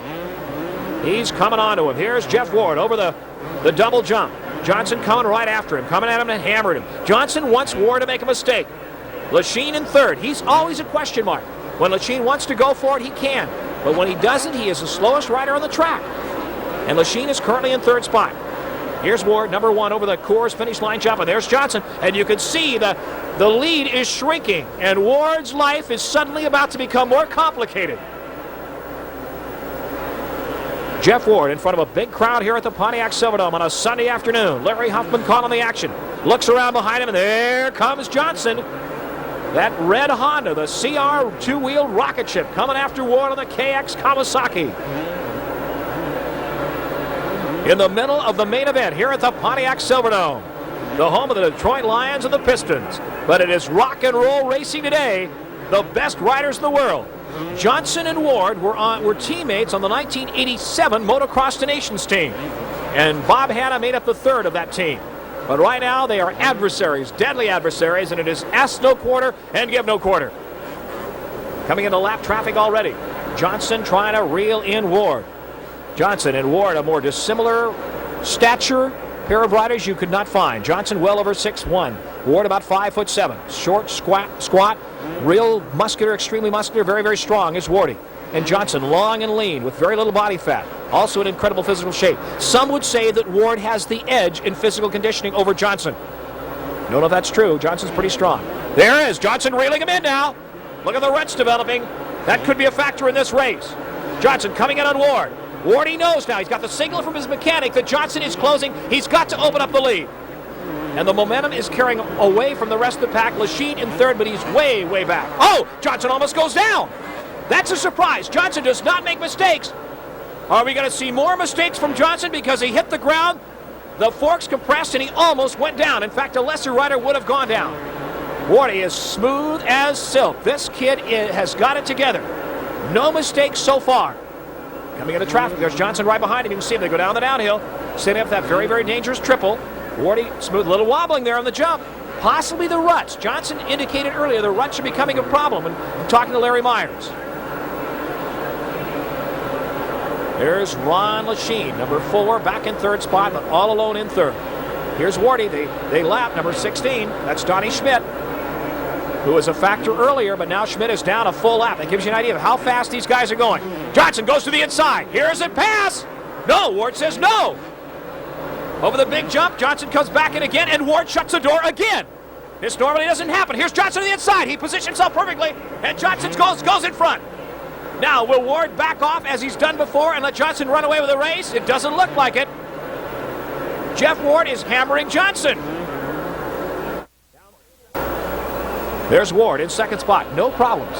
One little wobble there on one of the jumps. Hammered him, but he's upright. No problems at all on the KX250 Kawasaki. Jeff Ward trying to keep the pressure on Johnson. That's what he's got to do. There's Johnson. There's Ward. And there's a lot of traffic. That could be a factor. They go by number 30, Brian Manley out of Southern California. And the crowd's attention is focused on Johnson and Ward. Normally, when Johnson gets out in front, he'll start showboating and waving to the crowd. You notice he is not doing that because he knows Ward is serious. Ward is not falling off the pace. Here's Johnson, lapping number 18. Fred Andrews, and here's Ward, number 1, still in second spot, but still keeping Johnson in range. Down that downhill, they go up into the stands. They lay plywood and then dirt on top of it and go way up into the stands of the Silverdome. And then by the time they hit the bottom of that, they are flying. Ricky Johnson, number 2, starting to pull out a lead now. A little bit of a lead. Is Wardy going to give up the ghost and fall back? He's got to keep the pressure on Johnson. There's a lap rider between them. Wardy, you got to get on the gas. You got to hammer him. And Wardy's mechanic and the team manager there. Oh, and Johnson has gone down. Johnson has gone down out of our sight into the hay bale. And Ward takes the lead. Ladies and gentlemen, mark that down. You don't see that often. Ricky Johnson make a mistake, but he was wobbling earlier and he went down fast. And now it is Jeff Ward's chance to pull away from Johnson. The crowd here in Pontiac are getting their money's worth as Ricky Johnson goes down and gives the lead to Ward. And Ward suddenly has a new lease on life, but look at Johnson come up on him. And now Wardy will try to block Johnson. Johnson slams into the ground again and wobbles. He can't afford to make another mistake. He goes to the inside and goes down again. Whoa, Nelly. Ricky Johnson has crashed twice in a main event, and Jeff Ward is on his way to victory here in Pontiac. But still, plenty of time left, and Johnson cannot afford another mistake. He has gone down twice while leading. That doesn't happen but once in a blue moon. And Jeff Ward is in front and on the gas. Now, Johnson has got to not only reel him in, he's got to pass him and stay in front. Johnson's self-confidence has got to be shaken. He's never fallen twice in a main and come back and won before. But the crowd here at Pontiac is getting their money's worth. There's Wardy, setting up for the triples. All business. And there's Johnson. You can see him wobbling in the back. The rut's developing, getting deeper. Definitely a factor here at the Pontiac Silverdome. John Savitsky built the track. Look at him wave on Ward. But he can't. He can only do as good as he can with the dirt. And the dirt is soft. It is not hard at all. It's soft. The rut's developing. There's Johnson right behind number 46, Dean Matson. Ward laps Matson and Johnson's going after him. Ricky Johnson going after his nemesis, Jeff Ward, and now he's got Ward in sight. Can Ward hold him off, or will Ward fade? Ward has had the lead handed to him twice on a silver platter, and he knows that. What is Ward going to do? Look, Johnson to the inside, almost takes it, and Ward says no. Ward sets up. He's got to go back to the inside for the next jump, and Johnson goes to the outside. They are neck and neck, handlebar to handlebar, Ward and Johnson's got the lead again. For the third time this main event, Ricky Johnson has taken the lead. Will he fall again? Honda is hoping not. Look at Ward. Ward comes back in and forces Johnson into the outside. Ward is suddenly has got the lead and goes into our cameraman. Ward is driven to the outside by Ricky Johnson and goes down. Oh, and Jeff Ward is mad. He is incensed. They tangled, and Ward got the worst of it and went right up into the hay bales, and Ricky Johnson is out in front. And Ward is down about 20 seconds. What a shocker. The white flag out, the final lap. And Johnson is on his way to victory. Starting to style a little bit now. I wouldn't do that, Ricky. You've crashed twice and almost went down a third time when you tangled with Ward. Jeff Ward in second spot, very unhappy about that. He's ahead of Lachine, his teammate, for second. But he wanted to win this one at Pontiac. And instead, it's going to go to this one if he can hold on for about another 15 seconds. Ricky Johnson, Team Honda. Look at the fans and the field people wave on Johnson. He's got it. Ricky Johnson takes the victory after crashing twice and putting Ward in the hay bales. Ladies and gentlemen, welcome to Motorcycle Demolition Derby. So the final results at Pontiac. Ricky Johnson takes it again for Honda. Ward in second. Lachine will settle for third. Eric Keogh fourth. And Doug Dubach, the Yamaha privateer, in fifth. In sixth spot, Tishner, then Glover, then George Holland, Mike Fisher, and Jeff Matasevich rounds out the top 10. Exciting action. Let's go down to Victory Circle and Larry Myers. Well, you did a good job. The track got awfully rough out there, and traffic was a definite problem. Yeah, I was having lots of trouble with lap riders. They weren't watching the blue flag too well, and it kind of was hampering me at the end of the race, but still pulled it off. Same three riders in the winner's circle, same three positions. Jeff, what can you say? Yeah, it was a tough race. I was riding pretty smooth there, but made a few mistakes. And I fell like when I was behind Ricky, but then he fell too. So it was tough. It was tough. There's no two ways about it. It was tough, and it was one of the better races you're ever going to see. And again, that thing called momentum, it was a catcher-upper, I guess.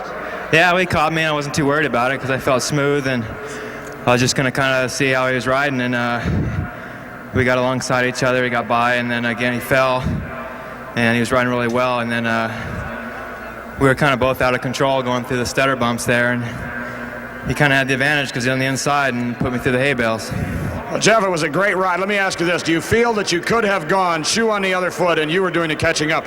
Was there any way you could have wrung another tenth or 2/10 out of that motorcycle of yours, of tenth or 2/10 of a lap faster? No, I was riding to the ability that I usually do. He had some good lines and he caught up to me. He was charging hard to catch me, and then once he got in front, I slid out in a corner and he gave me a little gap. But as soon as after I did that, he went down and got ahead of him, but he was charging hard. Don't go away, Jeff. Well, ladies and gentlemen, here's our winner. What can you say? There's only one word to describe it. RJ, it was awesome. Yoo!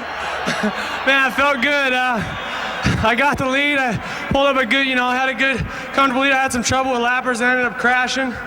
And then Jeff got by me.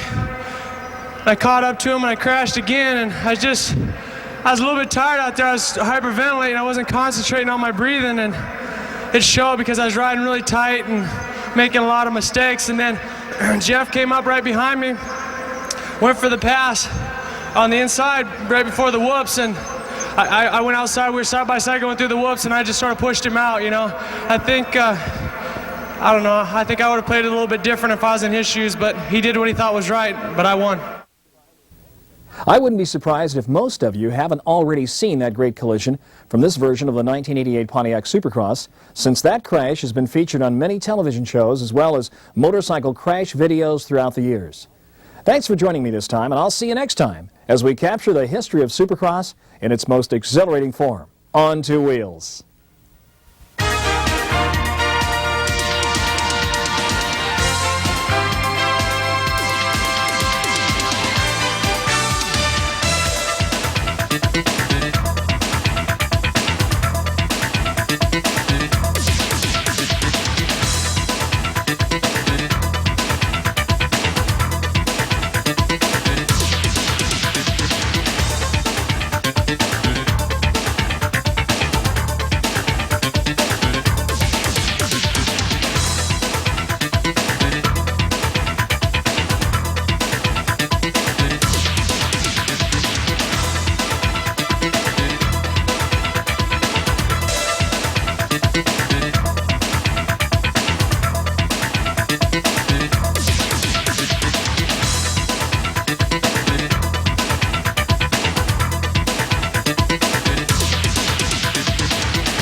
Hello everyone, I'm Larry Huffman. Welcome to our show as we document the 1988 Supercross season, the next chapter in our history of Supercross on two wheels. Now in this episode, join me now as we take you back to Giant Stadium for the continuing saga of Jeff Ward versus Ricky Johnson in the Meadowlands Supercross 1988. On Two Wheels, the history of Supercross is brought to you in part by Cycle News, America's weekly motorcycle newspaper. By Moto Video Home Entertainment, the exclusive home video supplier of America's toughest race on home video, the Blackwater 100. And by your local Suzuki Pro Level RM motorcycle dealer. Suzuki, the ride you've been waiting for. Welcome to the Meadowlands in East Rutherford, New Jersey, home of the New York Giants. Hello everyone, I'm Larry Huffman, and welcome to Round 9 of the 1988 Coors Supercross season. There'll be no passes thrown here tonight at Giant Stadium, but hopefully a lot of passing as Ricky Johnson tries to claim and cement the 1988 Supercross season championship. Let's meet some of the riders competing tonight. This is number 6, Mickey Diamond, riding for Team Yamaha, one of the riders to look for in this first heat. I was out in the pits earlier with Mickey, and this is what I found out. The days of the plain white or the plain black helmet are gone forever. Witness Mickey Diamond's specially painted awry helmet. The wolf, his favorite animal. And look on the side, these flames. It was painted by Troy Lee, custom painted for Mickey Diamond. Number 6, the tattoo is of a wolf, and that's Mickey Diamond's favorite animal. And the question is Mickey Diamond hungry enough tonight to come back out and win this Meadowlands Supercross? You've been out with hand injuries. First time back in how long? I think it's been a little over 6 weeks. A long time. Yeah, it's been a long time. I went and tried to come back at Axton, but it was a little premature, and this should be the final test tonight. What's the story on the tattoo? Well, I really like tattoos. I'm just trying to kind of collecting all the things in life that I really dig, and that was one of them.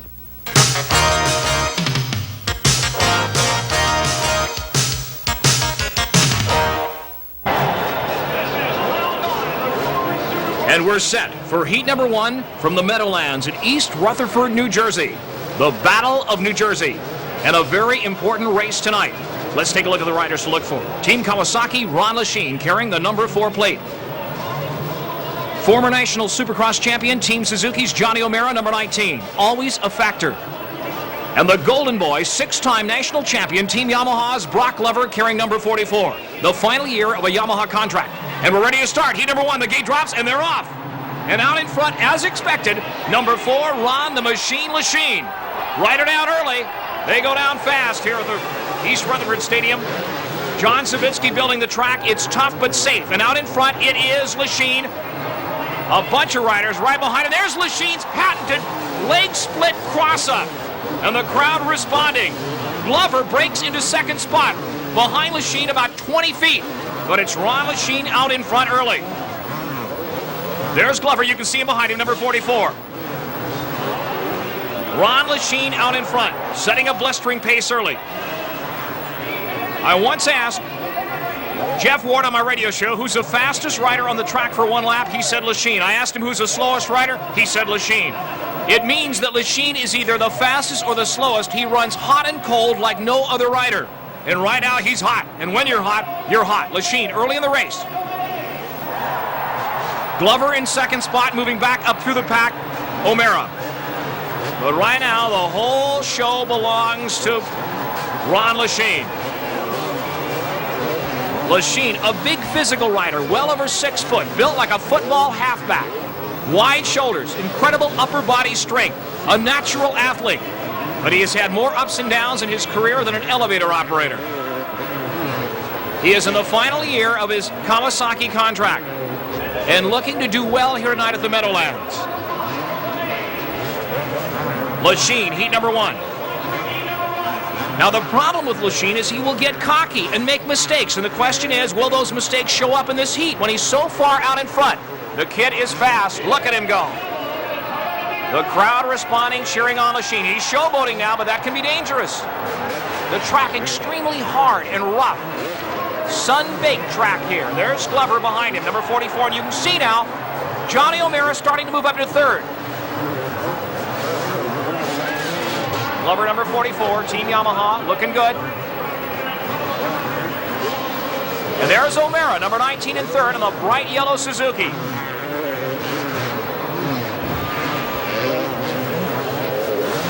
Ron the Machine Lachine, number 4, switched from Yamaha to Kawasaki. And it was a good move for Kawasaki. Roy Turner, the racing manager, took a gamble on Lachine. So far, it has not paid off in a championship, but Lachine was the only rider other than Ward and Johnson to win a Supercross this season. So far. With one race remaining in Los Angeles. Go all the way across country from New York or New Jersey to the Los Angeles Coliseum for the final race of the year. Lachine flying over those jumps. He makes it look so easy, but it's not. It's very difficult and very dangerous. There's Glover, number 44. Glover is keeping Lachine in sight in case Lachine makes a mistake. Glover is a seasoned veteran. He started racing back when he was a kid, won his first national championship when he was 17. Lachine from the same neighborhood of El Cajon as Glover and Johnson. I don't know, must be something in the water they drink down in Southern California in El Cajon to make them so fast. Lachine absolutely flawless, no mistakes whatsoever, but it can strike at any time, especially on a track as difficult, as demanding as this. Lachine getting air. A lot of air. He's staying right in front, as far as front of Glover as he wants to maintain a comfortable margin. Crossing up on the triples. Boy, that is tricky. You got to set that bike down with the precision of a brain surgeon. Whoa, look out! And that's what happens when something goes wrong, and Lachine almost loses it. He lands on the tank on his groin, and he'll be speaking soprano. And there's Johnny O'Mara going into second. Let's take a look back in slow motion at that jump if we've got it. Because Lachine almost went down, almost went over the handlebars. Let's look back. Here it is. Lachine launches. Now watch this. The front end comes down too soon, and Lachine slams into the crossbar. Any other rider would have been on his head. And there's Johnny O'Mara running in second spot, the white flag out. And O'Mara smells victory. He is on the gas, and the crowd is responding. Lachine is wobbly a little bit, and anybody else would be wobbly too, taking a jump like that. And now O'Mara comes up behind him. Lachine styles it a little bit. I don't know if he knows O'Mara's getting so close. O'Mara, number 19 on the left. Lachine on the right. And Lachine is showboating.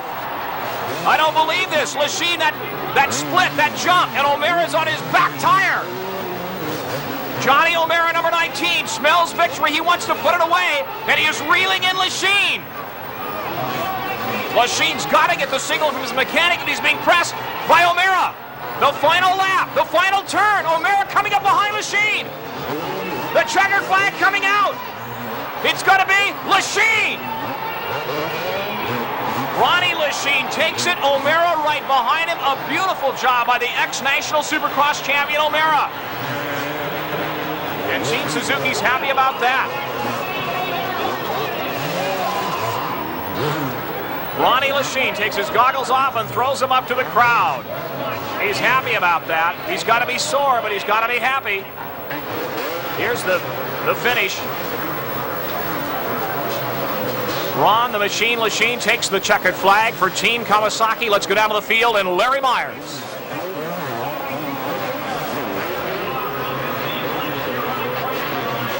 Ron, I tell you what, it looked to me like someone whispered in your ear about the opening lap and said, "Showtime!" Yeah, that's how it went, Larry. I've been going after that coolest move, and I'm going after it tonight, that's for sure.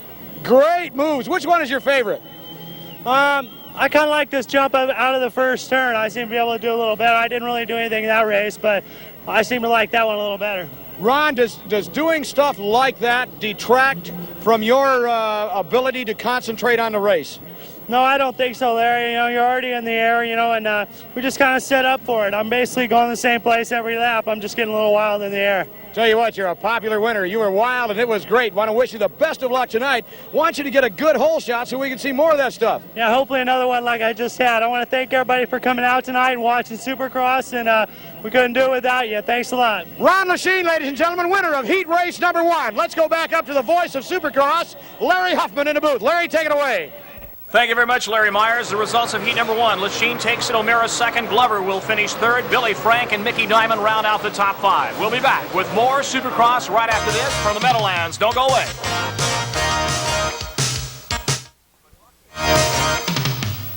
Huffman welcoming you back to the Meadowlands in East Rutherford, New Jersey as we get set to start heat number 2. This could be a good one. The riders to look for are Yamaha privateer Doug Dubach, number 21, winner of the Greatest Smile contest in Supercross. This kid is happy.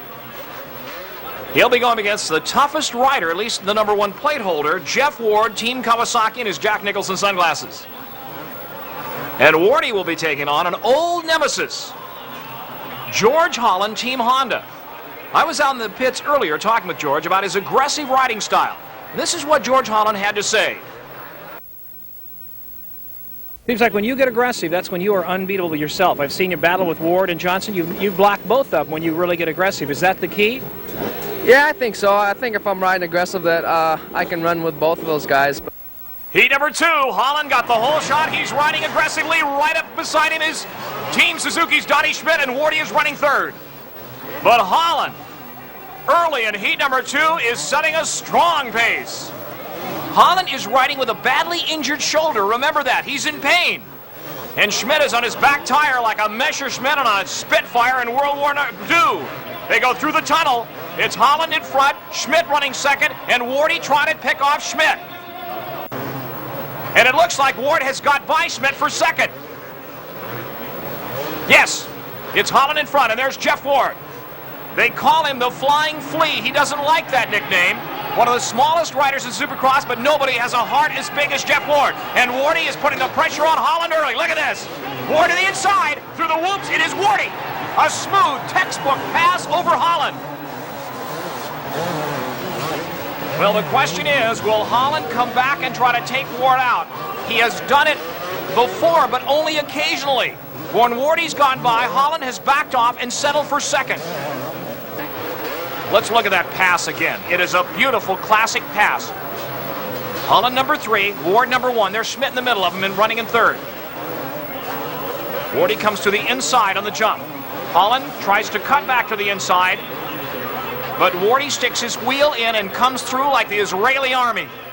A beautiful pass. Wardy through the whoops. Holland didn't expect it, and it was Ward in front. Now Wardy in front. Holland running 2nd, Schmidt running 3rd. It should be a cakewalk for Ward at this point. Holland not pressing him that hard. Nobody really of any stature in this race to give Ward a hard time. Now Jeff has got to make the main. He's a handful of points behind Johnson going into Los Angeles. He's got to make the main event, so Wardy will ride fairly conservatively in this race. He wants to win and then go to the main event. Johnson lost last year here at the Giants Stadium, lost the number 1 plate, and Wardy knows it. So he's riding a fairly conservative race out in front. Holland back quite a ways behind him in 2nd spot. Wardy picking his way through traffic. This is where it can get dangerous. You're trying to lap slower riders of a lot less quality or a lot less riding experience as you. Rear end just whips around there on Wardy and slams in the seat of the pants. He pulls off a tear-off, goes through the tunnel. And it looks like Wardy is on his way to victory here in this heat and then going on to the main event to do battle against Johnson, if Johnson goes to the main event as he expected to do in the next heat.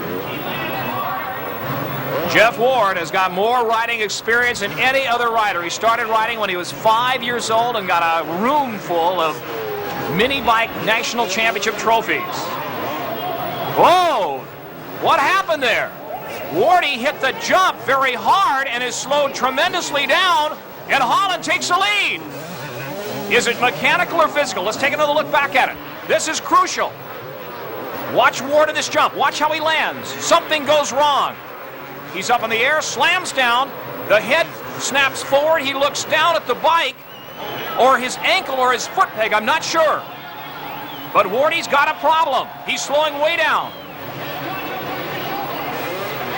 And there's Holland coming up behind him in the slow-mo. But Ward has got problems. Let's take another look at it from a different angle.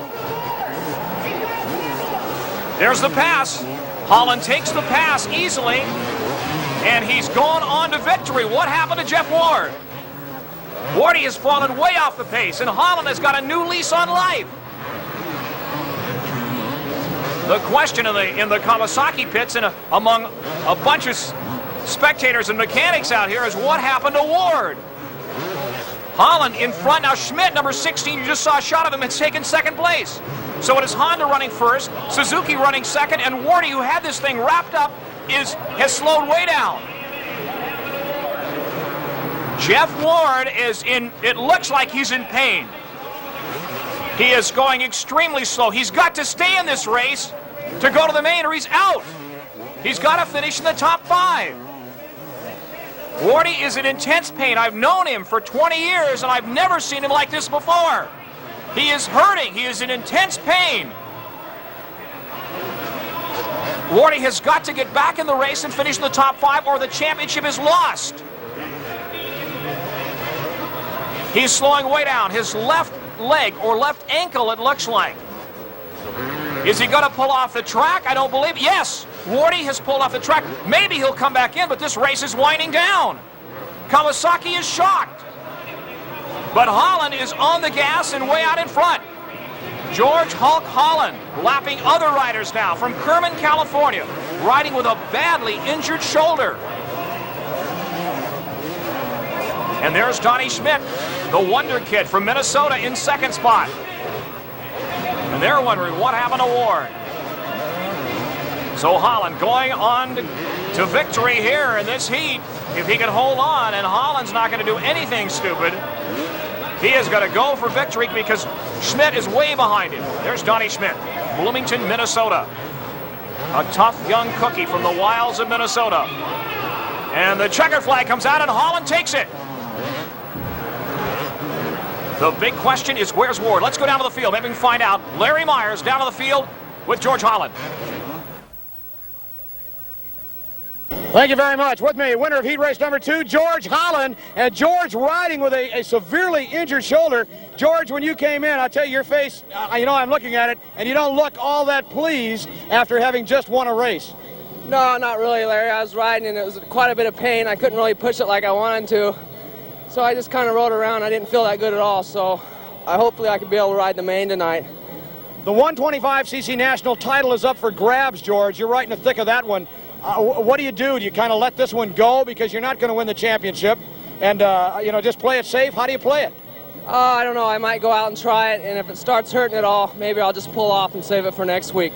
George, let's get you up there and get something warm on that shoulder or ice, whatever you have to do. We want to wish you the best of luck, and hopefully we'll see you back here in the main. Thanks, Larry. Larry Huffman, that was George Holland, the winner of heat race number 2. Before we turn it over to you, we'll tell you that standing on the sidelines as Jeff Ward rode by his Kawasaki mechanics and teammate Ron Lachine, he hollered over and said, "I broke my ankle." He evidently cased it coming down off a jump, landing very, very hard on the foot peg. That'll do it. Or it could be he doubled the ankle underneath him. Any event, Jeff Ward is certainly out for the evening. Let's hope not for the season. Back to you, Larry Huffman. And there you saw it, Wardy in the replay, and he's out of it. George Holland wins it. Schmidt is second. Jeff Stanton, Team Yamaha, third. Sean Kalos, the privateer from Arizona, fourth. And Mike Fisher in fifth spot. Okay, let's get set now for heat number 3 here at the Meadowlands Supercross. And the riders to look for in this heat, well, you've got the number 2 rider in the country, Ricky Johnson, right there on the line. Ricky Johnson is carrying the number 2 plate for Team Honda.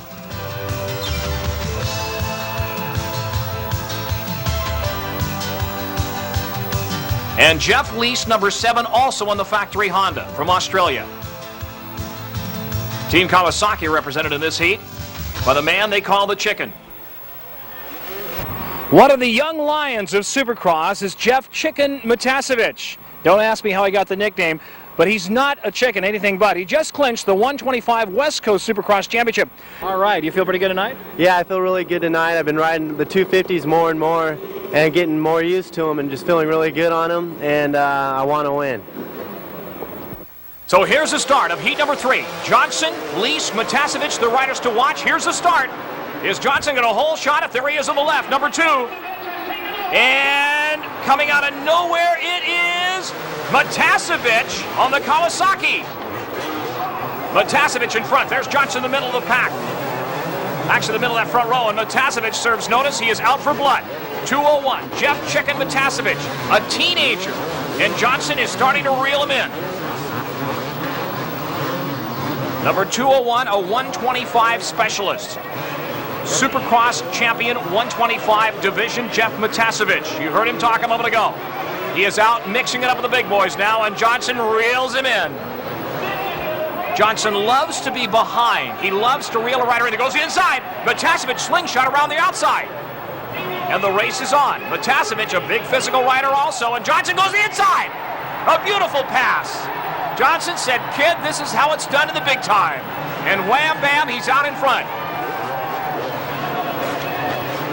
So Ricky Johnson, and what's going through Johnson's mind right now is, what's the story on Ward? Is he going to make the main? But regardless of that, Johnson's got to make the main, because if he doesn't, the championship is up for grabs for just about anybody. There's Matasevich, number 201, trying to stay behind Johnson, get some riding lessons from him. Lease back in mid-pack, the other Honda rider.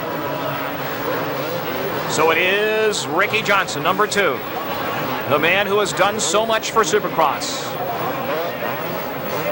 A superstar of Supercross, no question about that, Johnson. He's an avid surfer. When he's not racing, loves to go out and surf, but he loves riding that motorcycle, and Honda loves him too. He's given him a number of national titles. Switched over from Yamaha to Honda. There's Matasevich in second spot. Look at Johnson! Oh! Nobody can cross up like Johnson, and when he gets out in front, he responds directly to the crowd.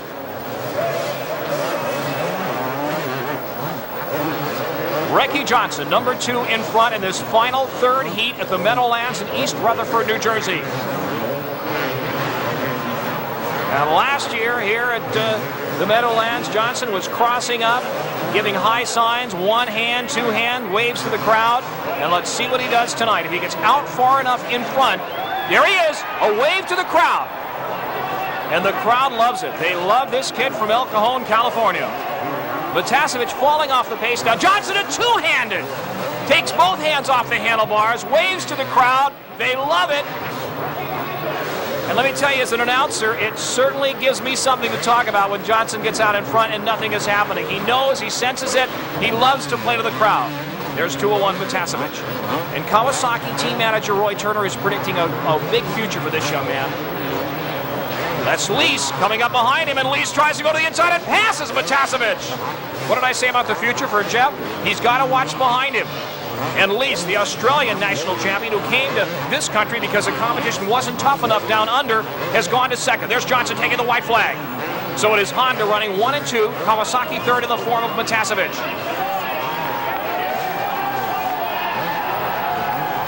Ricky Johnson crossing up and looking back over him at the crowd. Look at this guy. Show business is my life, he says. He laps another rider. He is picking 2 hands off the handlebars.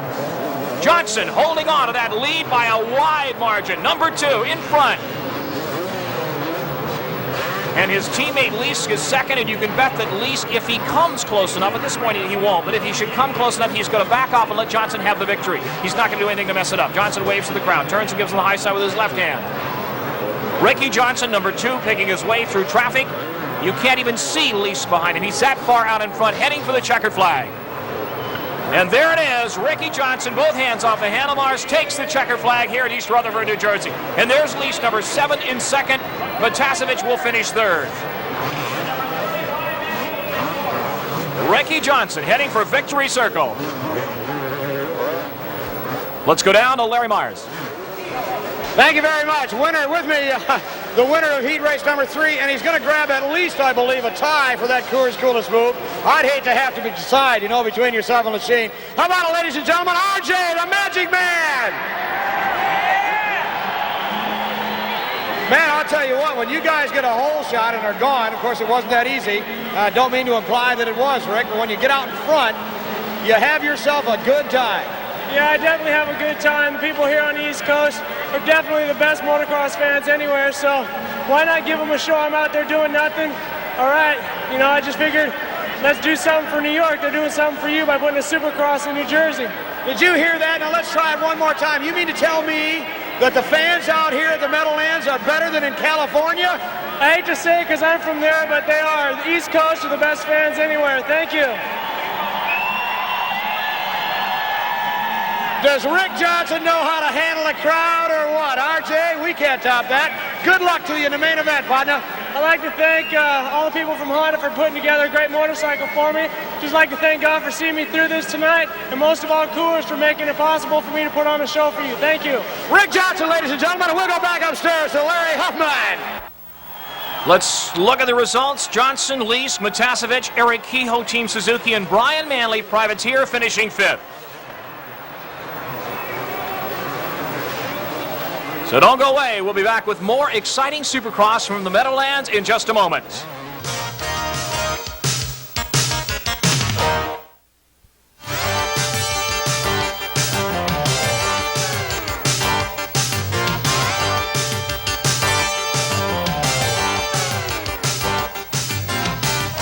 Up close with Moto Video.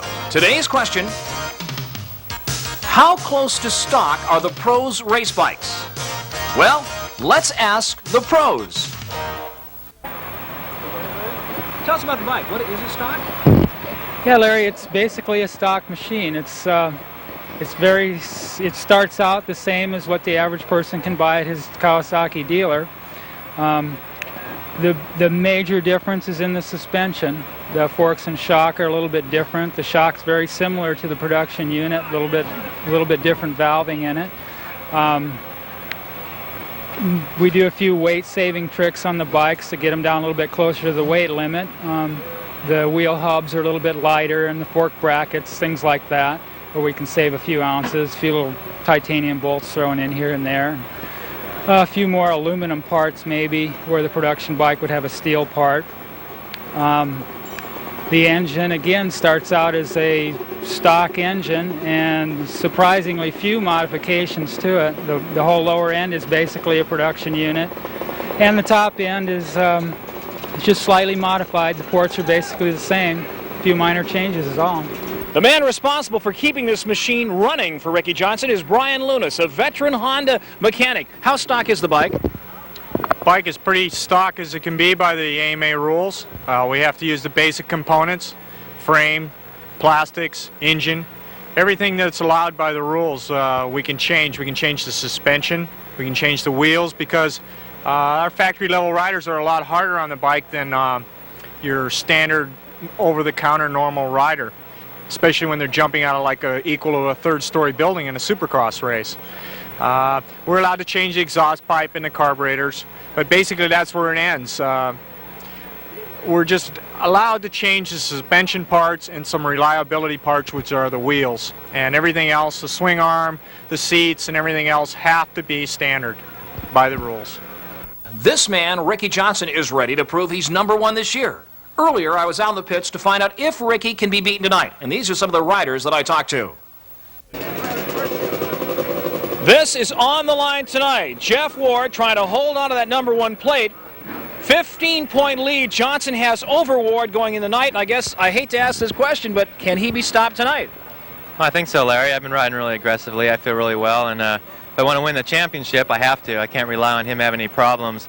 I got to go out and just, make my own destiny, win the race, and then wherever he falls, falls. And 15 points is a lot to make up with 2 races left, and with the competition the way it is, we're getting first and second, so there's not much of a gap there to make points up. Can Johnson be stopped? Yeah, I think so. Everybody's beatable, and I think sooner or later, all the riders out there are going to get sick and tired of getting beaten by him every weekend, and I think he's beatable, and I wouldn't be out here if he wasn't. We've asked the question every race: can Johnson be stopped? Now tonight, it's for the championship. He could wrap up the championship tonight. Do you think Johnson can be stopped? I think he can be stopped. It's going to take a lot of good riding by myself and Jeff Ward, and maybe a mishap or some bad luck on Rick's part. He's got a pretty good lead, and I'm sure he'll be riding real smart. And for Team Kawasaki, I hope he does get stopped. You're moving up to the 250 bikes. Can you stop Johnson, or who will be able to stop Johnson? I think there's a number of young up-and-coming riders. One hopefully is myself. That'll be able to stop him here in the near future. He's been winning a lot of races for the past 3 years, but you can only stay on top for so long, and I think it's time for someone else to be on top. Somebody hungry. Yeah, this year's been really coming along really good for me, and I hope to take Johnson's place here next year, maybe. Can Johnson be stopped?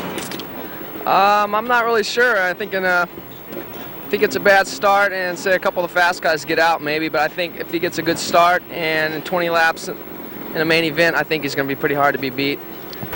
The question is, can you be stopped tonight? How do you feel? This is it. This is for all the marbles tonight. You can win the championship. Well, I don't think it's possible for me to win the championship, but it's definitely possible for me to make 3 more points on Jeff Ward. So my attitude going into this race is just to win. I won here last year, but I lost my championship. So as far as the people know, I was a Supercross champion, and they'll be cheering for me, you know, at least my fans. So I'm looking forward to it. So the stage is set for the main event here at the Meadowlands Supercross in New Jersey. The riders to watch: Holland looked good in his heat, Brock Glover, Jeff Release, Jeff Matasevich, Ricky Johnson, and Ron the Machine Lachine. And here we go. The gate drops, they rocket down the line. The best riders in the world, looks to be Holland in the middle of the pack, taking the lead. It is Holland in front. Duboc now goes to the outside. And Holland comes back and goes out in front, launching himself over the jump. George Holland, Team Honda, out in front. A couple riders look to have a problem with the hay bale back there in the middle of the pack. Now the field stretching out. Here is Holland. There's Duboc. But it is George Holland's race at this point. Anything can happen in the main. Wardy did not start. Through the tunnel, Duboc right on the back tire on that privateer Yamaha support ride. Lachine back in the middle of the pack, and where is Johnson? That's the question. Where is Ricky Johnson? Traditionally not a good starter. Holland has seemed to have got a new lease on life after his battle earlier with Ward in the heat race. And he's setting a very strong pace. Duboc going wide on the turn, but it's Holland out in front. Notice no theatrics, no showboating by Holland. He's serious. He wants to win his first Supercross ever. There's Johnson in 4th spot, number 2. Lachine bounces into 2nd spot like a human pogo stick. Duboc goes to 3rd, and Johnson goes to 4th, and you can bet that Johnson will start to move up.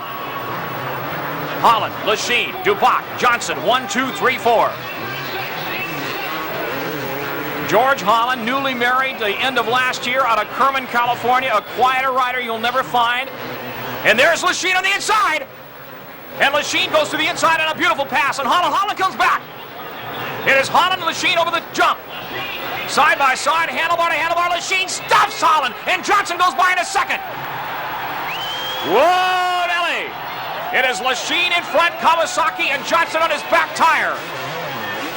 And Holland is running 3rd, and suddenly the cast has changed, and it's Lachine on a green Kawasaki in front with Johnson on his back tire. Lachine went by Holland slicker than a mayonnaise sandwich. Beautiful pass. And now it is Johnson's turn to stalk Lachine. But Johnson goes by. Lachine goes back in front. Johnson tried to go by on the outside. Lachine blocked him beautifully. And Lachine goes down. And that's what happens when somebody like Ricky Johnson puts the pressure on you. Lachine went down faster than anybody I've seen in Supercross. The front wheel washed out, and he slammed into the ground. And it is Ricky Johnson in front. The main event at the Meadowlands Supercross, East Rutherford, New Jersey. Ricky Johnson in front. Is that the way it's going to end? There's Lachine. Let's take a look back at that crash at Lachine. Feeling the pressure of Johnson, the front wheel starts going down. He tries to save it, and the back wheel then slides out, and Lachine is down. He's down faster than a Mike Tyson opponent. So Ricky Johnson in front here, the Meadowlands, number 2. And there's Holland now trying to move up into 2nd spot. Looking strong, Holland in 2nd spot. He is chasing his teammate Ricky Johnson. Now you know that Johnson wants to win that national championship for Honda. He wants to take it away from Wardy tonight. Holland knows that. He's not going to do anything to mess that up. That's George Holland in 2nd spot, but he's got a long, long way to catch up to Johnson. And his job now is going to be just to hold everybody else back and try to hold them off so Johnson can win this title. Honda's not dumb. They want to win that national #1 plate back. That's a very, very coveted plate. In fact, the most prestigious plate in motocross or supercross. Some would argue in dirt racing. Today, the Supercross National Championship. So George Holland playing a bridesmaid's role tonight here for Ricky Johnson.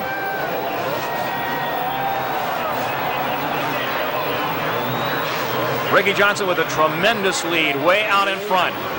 The question, can anybody get by George Holland for second? There's Schmidt, 19, trying to move up. But right now it's Ricky Johnson's race here. Whoa! Wait a minute! Johnson faltered there, and Holland comes up behind him. What happened to Johnson? He didn't go down, but he stalled the bike. And Holland is going to take the lead!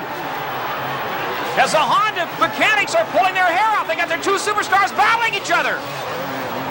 And Holland tries to stuff Johnson in the tunnel. Wait a minute here, folks. Holland is in front, and Johnson's saying this is not supposed to happen. And remember that Holland is riding with a badly injured shoulder, and he's right in the middle of contention for that 125 national title, as Myers told you earlier. Johnson moves Holland to the outside and goes by him. Johnson in front, but Holland is dogging him, putting the pressure on Ricky Johnson. And Johnson's not used to this, especially from his teammate. Now Johnson starts to pull away. Holland in second spot. George Holland from Kerman, California, Northern California farming community outside Sacramento. But it's Ricky Johnson's show at this point. Johnson knows that he's got to finish and finish strong, and he will take the #1 plate with Ward not starting the main. But if Johnson does not win and Ward can come back at Los Angeles, then the Supercross championship is still up for grabs, and Johnson doesn't want to have to go back to LA and win it. So Ricky Johnson is faced with a dilemma. He's got to ride a strong race, but also a conservative race. He saw what happened to Ward in a freak accident in his seat, apparently a broken ankle. And Ricky knows that, and there's Holland. And Holland, you got to wonder if the Honda mechanics, going to say, back off, don't screw this up. It's happened before.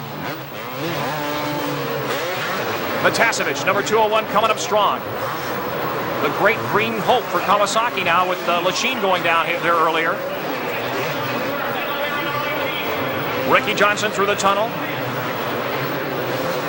Notice that he is not showboating, ladies and gentlemen. He wants this championship. If he gets far enough ahead, then he'll start to play with it. He'll start waving to the crowd. But right now, he is all business. The main event here at the East Rutherford, New Jersey, Meadowlands Giant Stadium. And there's Holland in second spot, and he's on the gas, trying to reel in Ricky. So George Holland in second spot. There's Matasevich, 201 in third, and behind him, Johnny O'Mara, the Osho, in fourth spot. And the pressure is on. Johnson is way out in front. The battle right now is for second spot. And if something happens to Johnson, any one of these four riders could win it. George Holland, number 3, nursing a badly bruised shoulder, an injured shoulder, in second spot. Matasevich behind him, Johnny O'Mara behind him. And Lease moving up through the pack. Don't discount Lease.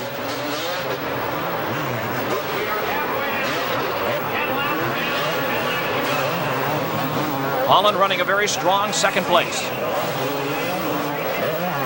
Number 3, Matasevich, 201, still holding on to third. And there's Johnny O'Mara, and there comes Lease. Number 7, Lease has gone in front of O'Mara. Lease has gone to fourth spot. Holland, Matasevich, then Lease, then Johnny O'Mara. There they are. Motorized pogo sticks over this very tough John Savitskyville track. Larry Huffman calling the action from the Meadowlands Supercross. Holland has got to be getting sore now. That shoulder has got to be throbbing, taking a tremendous beating. There's Matasevich, almost goes over backwards. Matasevich, a good young rider. I believe he's 18 years old now, just turned 18, and he's got the pressure of Jeff Lease behind him, the young Australian national champion.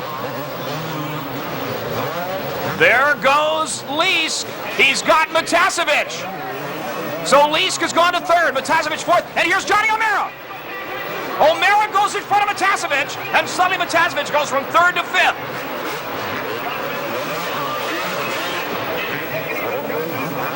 Ricky Johnson, number 2, way, way, way out in front. George Holland in second spot. And now it's wide open for Honda as Lease goes into third. It is a Honda 1-2-3 freight train. And now Lease is starting to reel in this man, George Holland.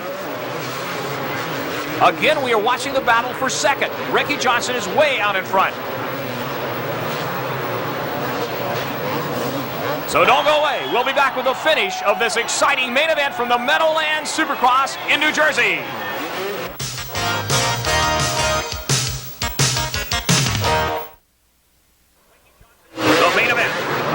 Johnson out in front, number 2.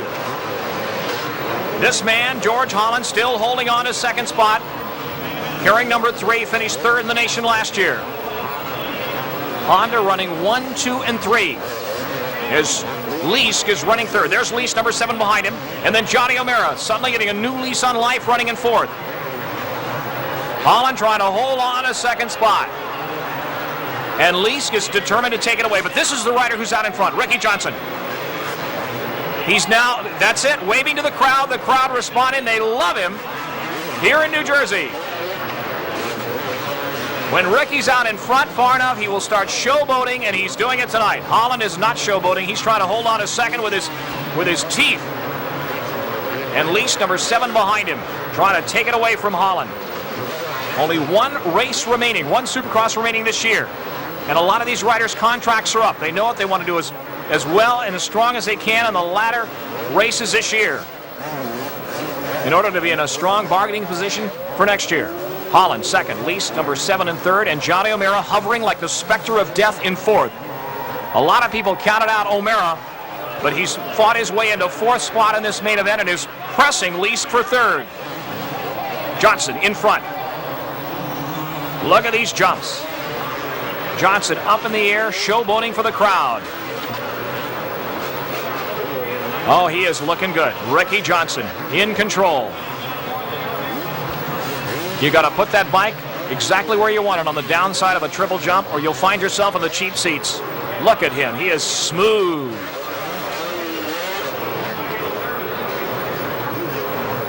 There's Holland in 2nd spot.